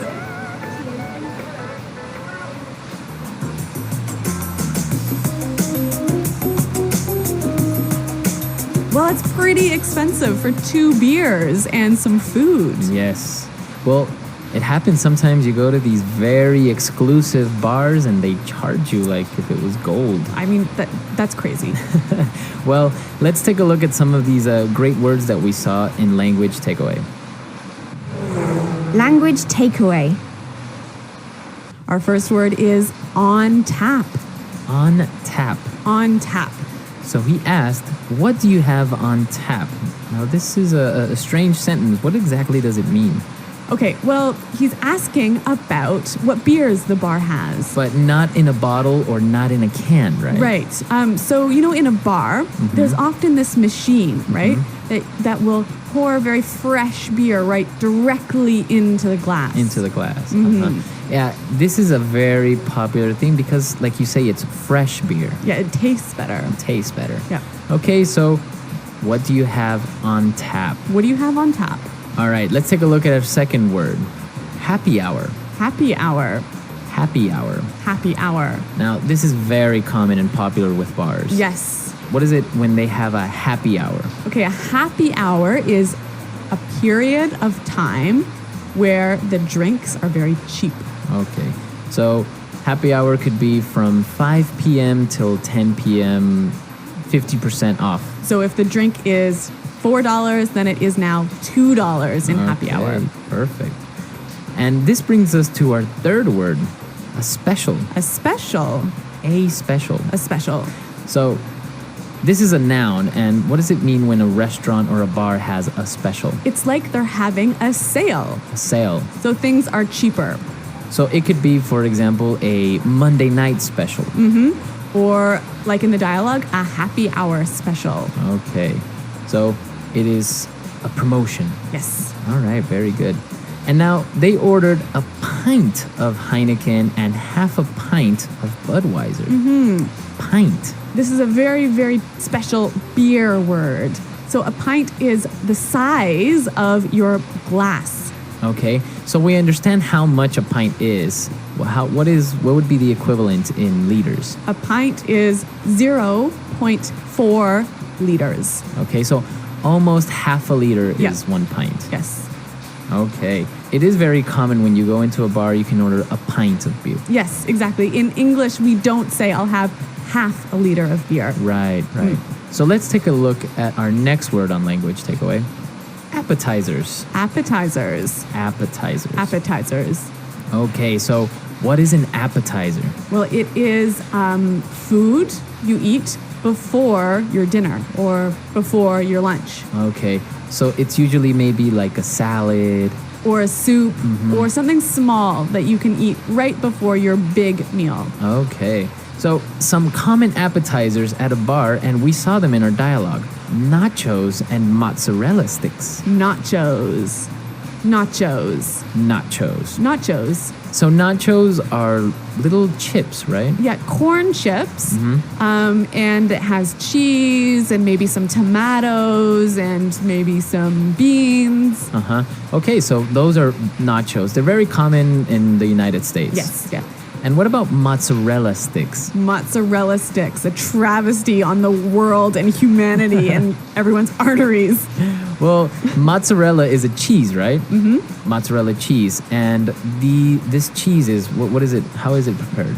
You put it in some breadcrumbs and then you fry it in oil. You deep fry it. And you don't like this? No, this is terrible. Why? They're so good. Oh my God. Because then you can dip it in a little sauce and it's delicious. Marco, there are so many reasons why this is wrong.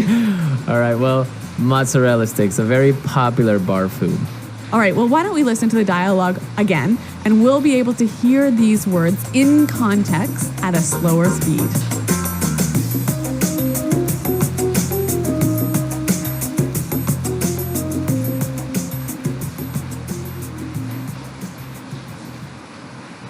Hey man, what do you have on tap? Heineken and Budweiser. We have a 2-for-1 happy hour special. Cool. Give me a pint of Heineken and half a pint of Bud. Okay. Pint of Heineken, half pint of Bud for table 6. What about some appetizers? Sure. Let's have some nachos and mozzarella sticks. Okay, that'll be $80. What?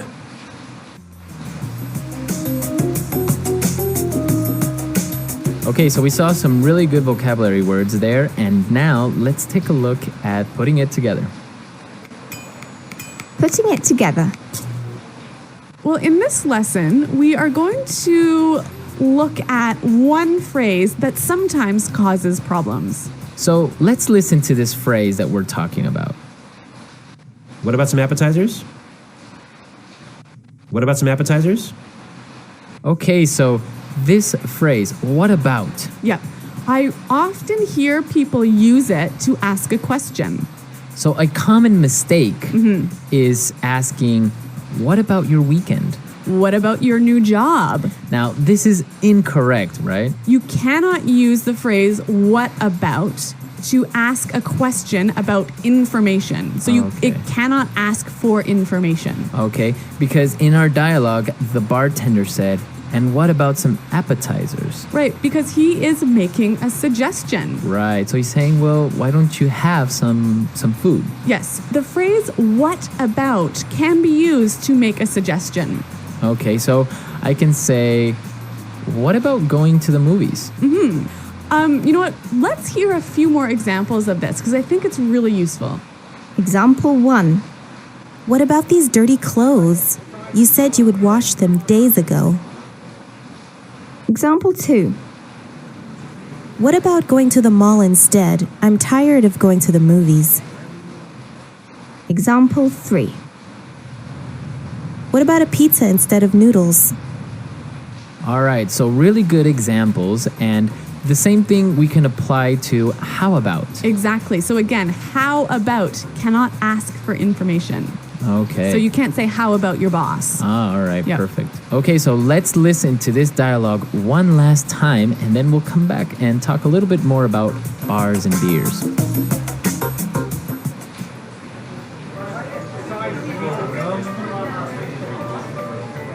Hey man, what do you have on tap? Heineken and Budweiser. We have a 2-for-1 happy hour special. Cool. Give me a pint of Heineken and half a pint of Bud. Okay. Pint of Heineken, half pint of Bud for table 6. What about some appetizers? Sure. Let's have some nachos and mozzarella sticks. Okay, that'll be $80. What? What?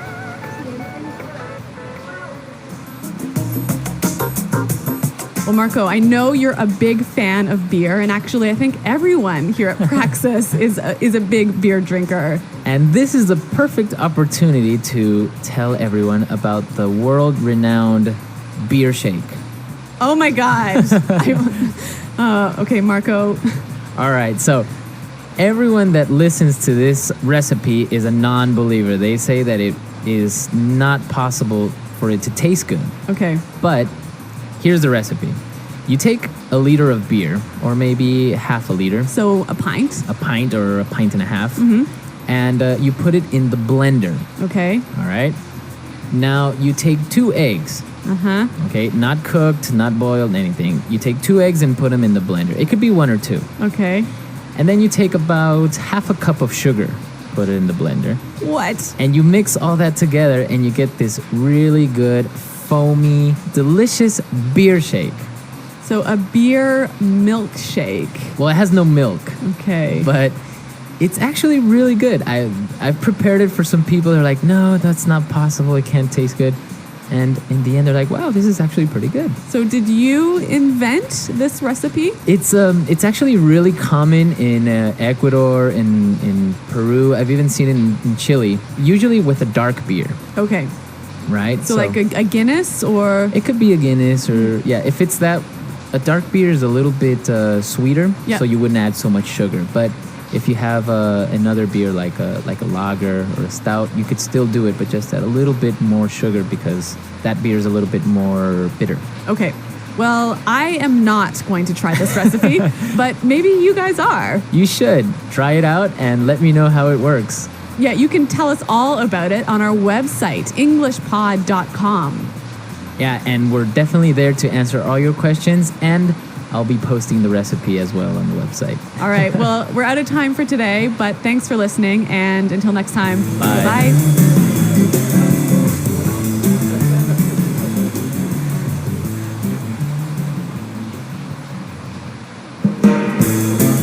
Hello, English learners. Welcome back. We are here at English Pod. My name is Marco. And I'm Erica. And today we're going to be bringing you a lesson about eggs.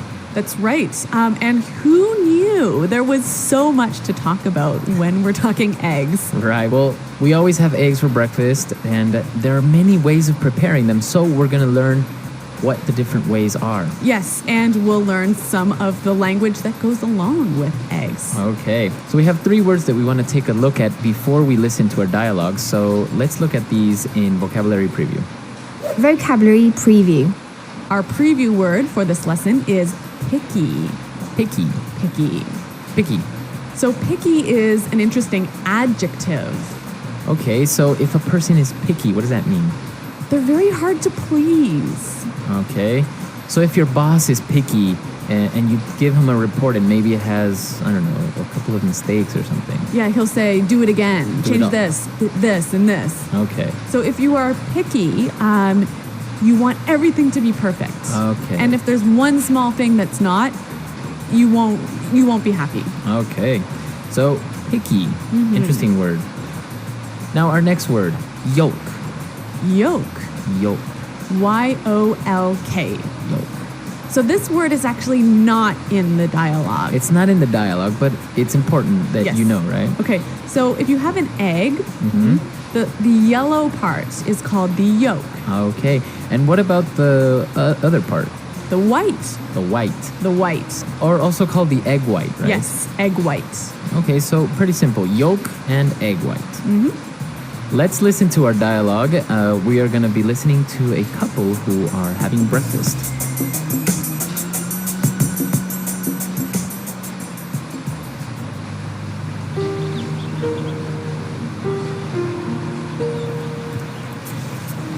Wow, you're up early today.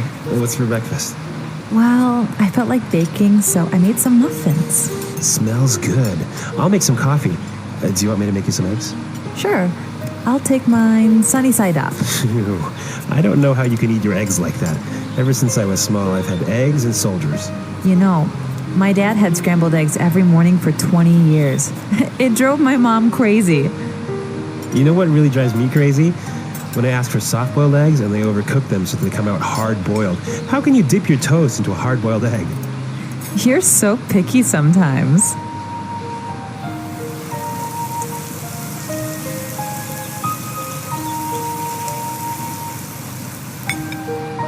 Here you go, honey. Fried eggs. Damn it! I said sunny side up. How many times do I have to tell you?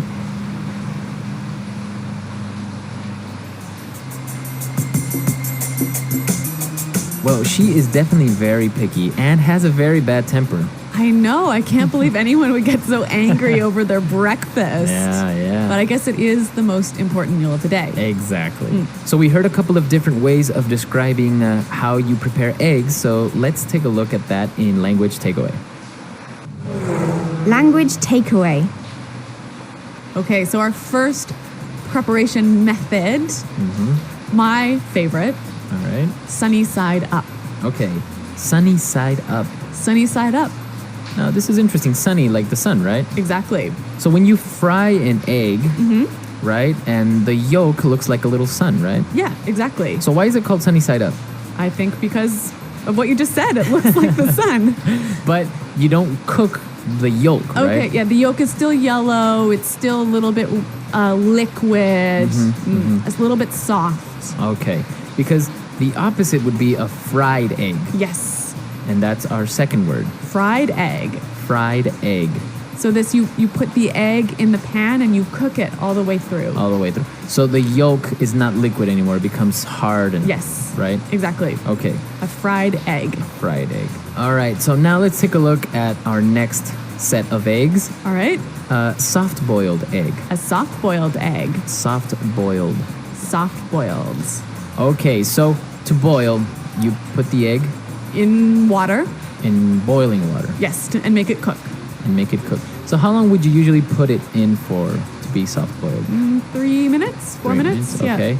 So you only cook part of the egg, right? Right. The yolk, the yellow part, stays a little bit wet, a little bit liquid.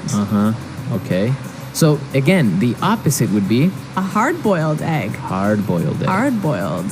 So hard-boiled is when you cook the entire egg again. Yes, so then it's hard like a ball. The entire egg. So with this soft-boiled and hard-boiled eggs, this takes us to our next form, eggs and soldiers. Eggs and soldiers. Eggs and soldiers. Eggs and soldiers. Now this is really interesting. I didn't really know about this before. It kind of sounds like you're having eggs with a group of soldiers from the army.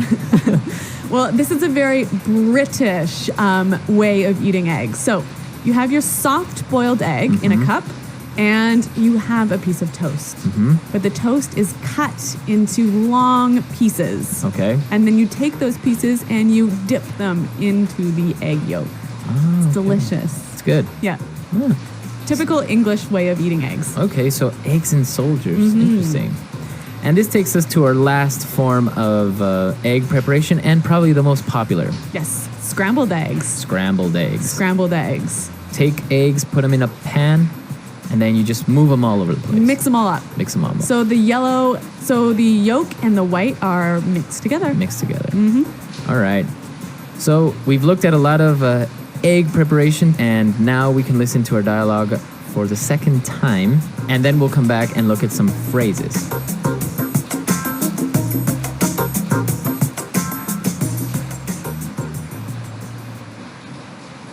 Wow, you're up early today.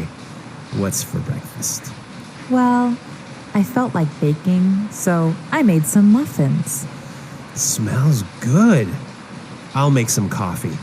Do you want me to make you some eggs? Sure. I'll take mine sunny side up.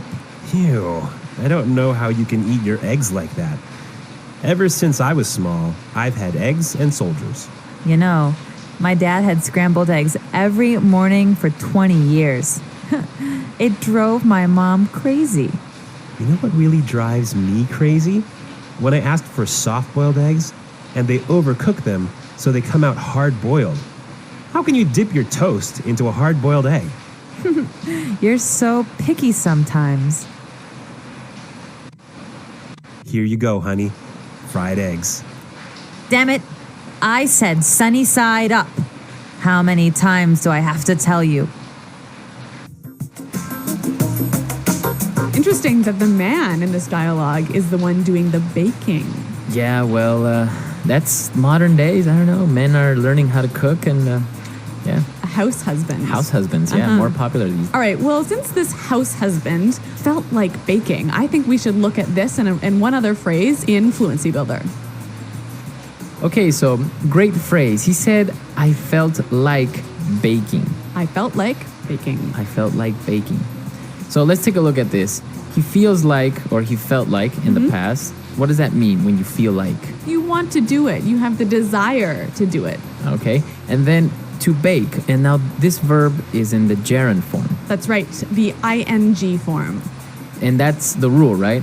I feel like playing soccer. Right. I feel like eating lunch.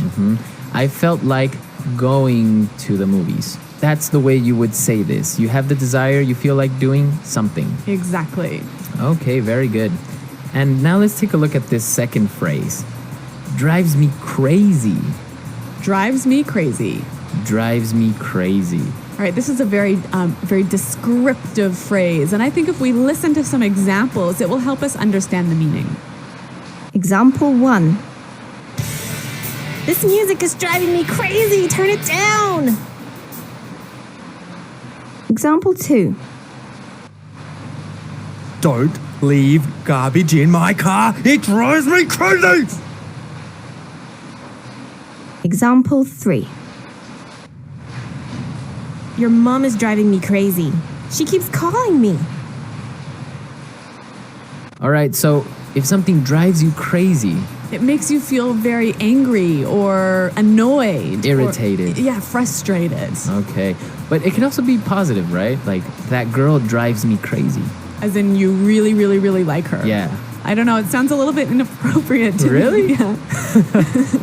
I think it's okay. It drives me crazy. It's like, she's got me thinking and she's got me in the clouds or something like that. All right, well, maybe there's something about you that I don't need to know. So I'll just let you keep that thought to yourself. All right, well, I'm just saying we could use it in a positive form as well. Okay. You're just saying. I'm just saying. All right, so drives me crazy. Really great phrase, and you can use it in all of these different situations like we heard. So let's listen to our dialogue for the last time, and then we'll come back and talk a little bit more.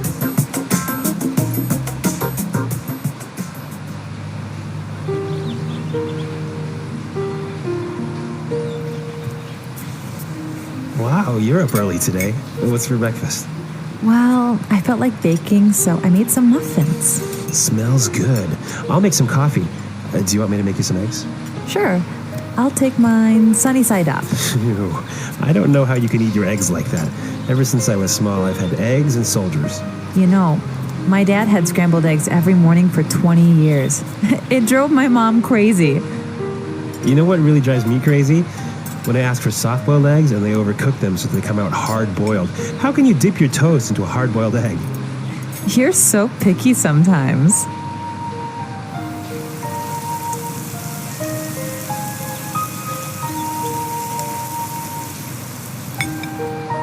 Here you go, honey. Fried eggs. Damn it! I said sunny side up. How many times do I have to tell you?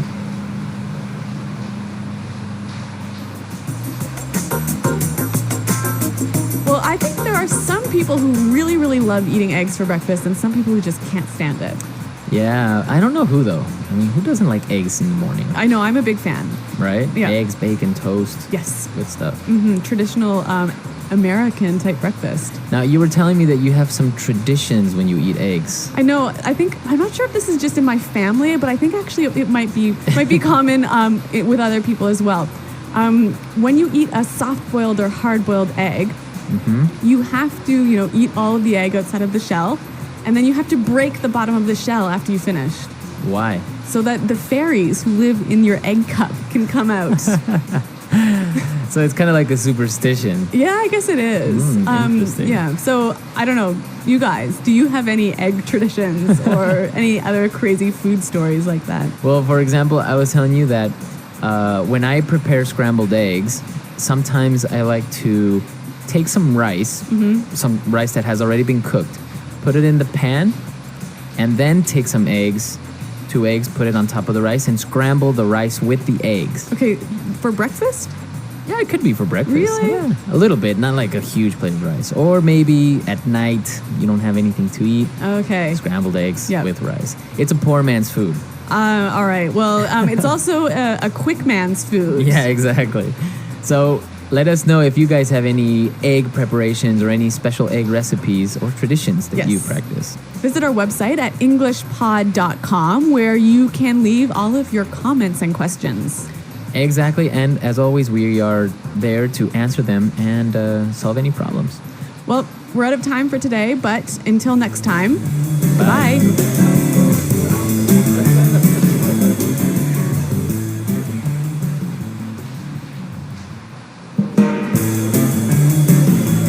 Hello, English learners. Welcome back to English Pod. My name is Marco. And I'm Erica. And today, we're bringing you a lesson that was requested by one of our listeners. Yes, that's right. We got a request for a dialogue about a receptionist. So, a receptionist at an office or at a hotel. So, today's dialogue is simple, but we're going to be looking at some really great phrases. Yeah, phrases that will help you sound really, really professional and really fluent. So we are at an office today and the receptionist is greeting somebody that has an appointment. All right, let's see what happens.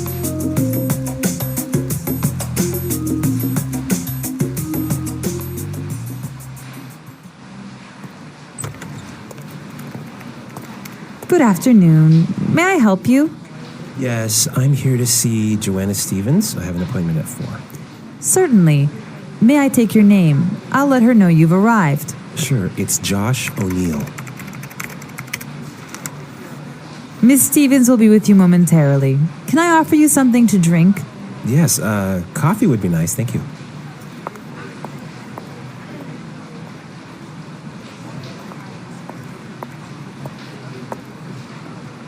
Here you are.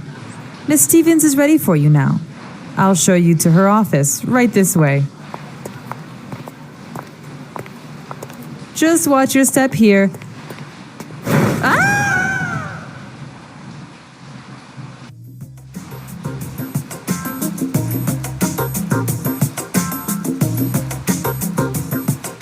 Well, that's pretty embarrassing, hey? That was embarrassing. That's what happens to women when they wear high heels. See? Actually, that happened to me last weekend. Really? I fell down the stairs and my knees are quite blue. Oh no, see? High heels are dangerous. I don't know why women wear them. Well, I don't know, but that's not what we're here to discover. Right. Okay, so let's take a look at some of these great phrases in Fluency Builder. Fluency Builder. Well, I really liked how this receptionist used some excellent phrases to sound really professional. And one thing she said was, certainly. Certainly. Certainly. So why did she say certainly? Well, this is a nice way to respond, to make the other person know that you understand what they said. So Josh O'Neill said, yes, I'm here to see Joanna Stevens.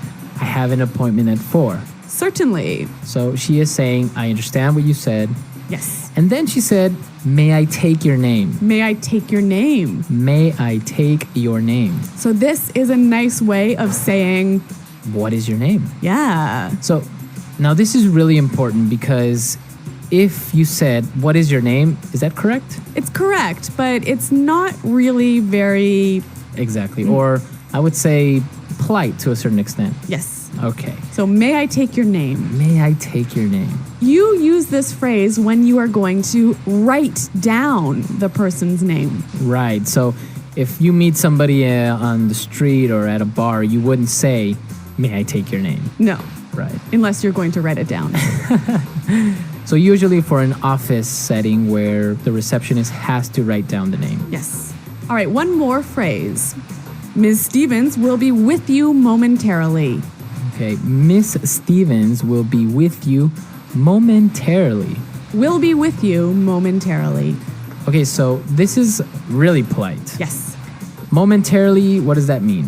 In a moment. In a Soon. moment. Soon. Again, she could have said, Miss Stevens will come out soon, or Miss Stevens will see you in a minute. Yes. But again, it's not really that polite, right? Yeah, so when you want to be formal, you can say, Ms. Stevens will be with you momentarily. Okay, that's a really nice phrase. All right, there's so much in this dialogue, so many great, wonderful, polite phrases. So why don't we listen to it one more time, but this time, slow down.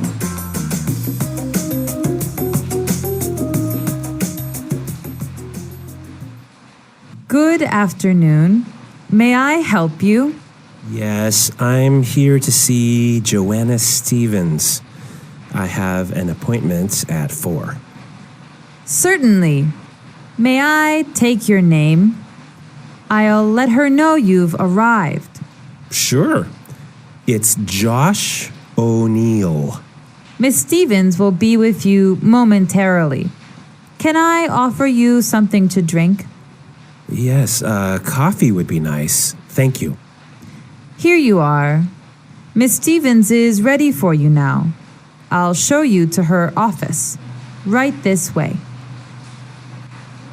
Just watch your step here. Okay, so it's pretty clear now, but there are still a couple of phrases that I would like to look at. So why don't we look at the last 2 sentences? Okay, Miss Stevens is ready for you now. Ms. Stevens is ready for you now. Miss Stevens is ready for you. So when she says ready for you, what does that mean? Prepared to speak to you. Okay. So instead of saying Miss Stevens is ready or Miss Stevens can see you now, Yes.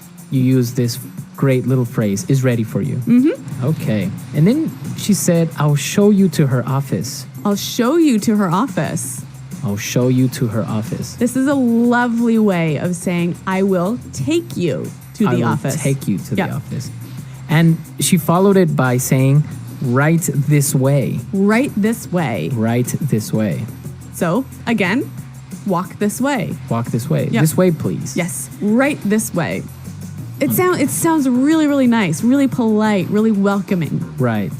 And especially if you use it together, right? I'll show you to her office. Right this way, please. Yes. Okay, so it's a really great way of being polite to somebody at an office. Now, the final useful phrase, watch your step. Watch your step. Watch your step. So, watch your step. You see that everywhere in the signs.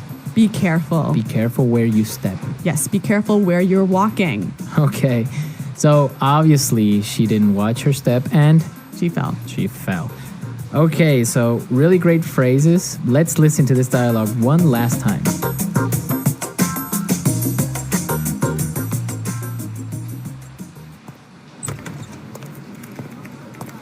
Good afternoon. May I help you? Yes, I'm here to see Joanna Stevens. I have an appointment at 4. Certainly. May I take your name? I'll let her know you've arrived. Sure, it's Josh O'Neill. Miss Stevens will be with you momentarily. Can I offer you something to drink? Yes, coffee would be nice. Thank you.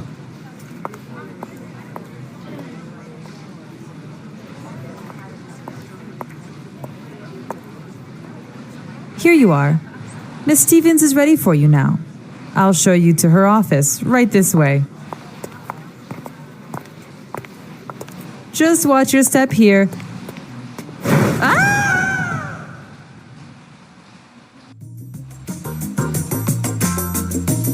All right, so a really simple dialogue, but with a lot of good phrases in there. And it's also a good review for more advanced students, right? Yeah, remember, like these phrases can really help you sound more professional, more welcoming, more polite, basically. Okay, so if you have any questions or doubts, please come to our website, englishpod.com. And Marco and I are always around to respond to your questions and comments. Okay, guys, so we'll see you there. And until next time, it's goodbye. Bye.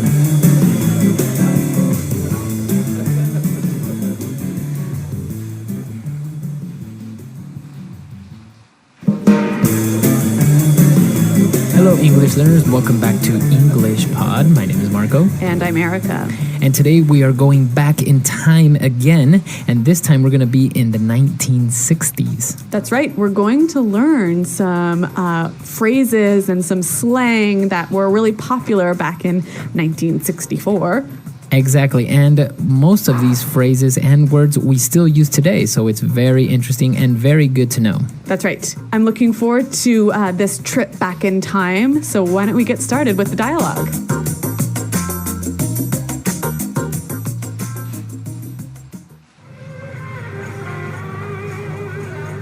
Hey man, I really like your pad. Those lava lamps are far out. Thanks for letting me crash here tonight. It's no problem, brother. I wanted a pad where people could come, listen to music, and just hang loose. You dig what I'm saying? I dig it, man. We should throw a bash here and make it really happening scene. Yeah, man, that would be groovy. Hey, I got a split for a while. Are you okay here by yourself? Don't worry about me, brother. You go take care of your business. All right, peace out.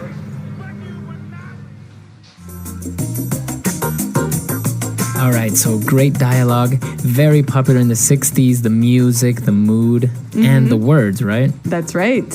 So why don't we get down to business and look at the vocabulary that we saw in this dialogue in language takeaway. Language takeaway. Well, the dialogue opened and we heard this guy say, "Hey man, I really like your pad." I really like your pad. Pad. Okay, so pad, a very informal way of saying your apartment. Your apartment, right? And now you can still use it today. Yeah, that's right. We often hear the expression bachelor pad. Okay, a bachelor pad. So that's an apartment where a single man lives. Okay, so a bachelor pad. Usually it's very nicely decorated and really a nice apartment, right? Or maybe it has empty pizza boxes all over the floor, Marco. Also a bachelor pad. Yeah. But so that's what pad means, an apartment. Yep. They were talking about the apartment and he said the lava lamps are far out. Far out. Okay, it's far out. So that's really cool or amazing. Right. And now lava lamps, those are those strange cone-looking lamps, right? Kind of a light with like some liquid moving inside. Moving inside. Very popular in the 60s. Yeah, we'll post some pictures of that. Yeah. And the lamps are far out. So now you can use that with other things, right? Like you are really far out. Yeah, or this music is really far out. Okay. It kind of gives you the feeling like it's sort of spacey. Spacey. Yeah. All right. So the pad is really far out. The lava lamps are great. And he was saying, thanks for letting me crash here tonight. To crash. So to crash at someone's place. Right. So we're not talking about like a car crash here. No. But so when you crash somewhere, what do you do? Well, you are staying there, then you're going to stay there so you're as a guest. Yeah, so like sleep, right? Uh-huh. Yep, and for free. For free, yes. So if, for example, you're going to New York and you're going to visit a friend, you might crash at your friend's house. That's right. So interesting word, and it is quite commonly used now. So why don't we hear some examples of how we can use it? Example 1. Hey man, can I crash at your place tonight? Example 2. I lost my keys, so I'm crashing at my girlfriend's house. Example 3. No, you've been sleeping on my couch for a month. You're not going to crash here tonight. All right, perfect. So to crash, right? It's still commonly used today. Yep. Now for the fourth word, groovy. Groovy. That would be groovy. So again, this means like great or cool or really nice. Yeah, I think this is one of the main words of the 1960s. Something was groovy. Yes, I agree. So it kind of gives you the sense that it's sort of really cool, but in a relaxed way. Yeah, it's groovy. This music is really groovy. That's right. And finally, his friend, he said, hey, I got to split for a while. To split? Okay, so if I say I have to split, you have to leave. I have to leave. Yep. Very colloquial, and it means I have to leave for a little bit. Yep. Split for a while. That's right. You may not have heard this one before, so why don't we hear some examples to help you understand how it's used? Example 1. Hurry up! We've got to split before the police get here. Example 2. This party is boring. Let's split. Example 3. I have to wake up early tomorrow, so we're going to split. Okay, very good. So split. Now also I think you can use it for relationships, right? Me and him, me and her, me and her split up. That's right. So you ended your relationship. Yeah, split. Okay, so we saw 5 really common phrases from the 1960s. Let's listen to the dialogue again a little bit slower, and then we'll come back and look at some phrases from the 60s.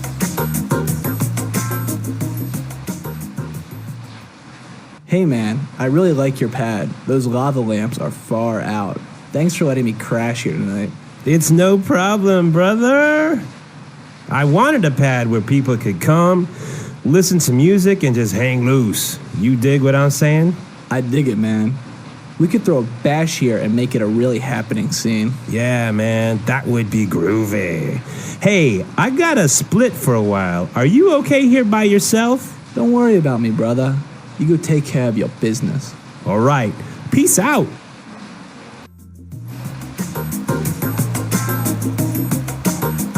All right, well, I want to get started at looking at these 1960s slang phrases. So let's go now with putting it together. Putting it together. All right, I'm putting it together today. Let's start with the first part. He talked about, you dig what I'm saying. I dig it, man. You dig what I'm saying? To dig it. All right. So we know the verb dig, which means to make a hole, right? Yeah. But now he's talking about understand. Yeah, basically, you dig what I'm saying. Do you understand what I'm saying? And when he says I dig it, he says I understand. Yeah. Okay. Now, there's also another meaning to this, right? Apart from understand. Yeah, it can also mean I like it. Okay, so I really dig this type of music. Or I really dig this restaurant. Okay, so it's kind of I like it. All right. Now, moving on. He said we could throw a bash here. All right, throw a bash. To throw a bash. So first of all, what is a bash? A bash is a party. A really great party. An amazing party. Now, I want to look at this verb to throw something. So we know that you throw a ball, right? Right. But how can you throw a party? Well, it's basically saying you organize or you host a party. Okay, and how can you use this phrase? Okay, so I can say, last week I threw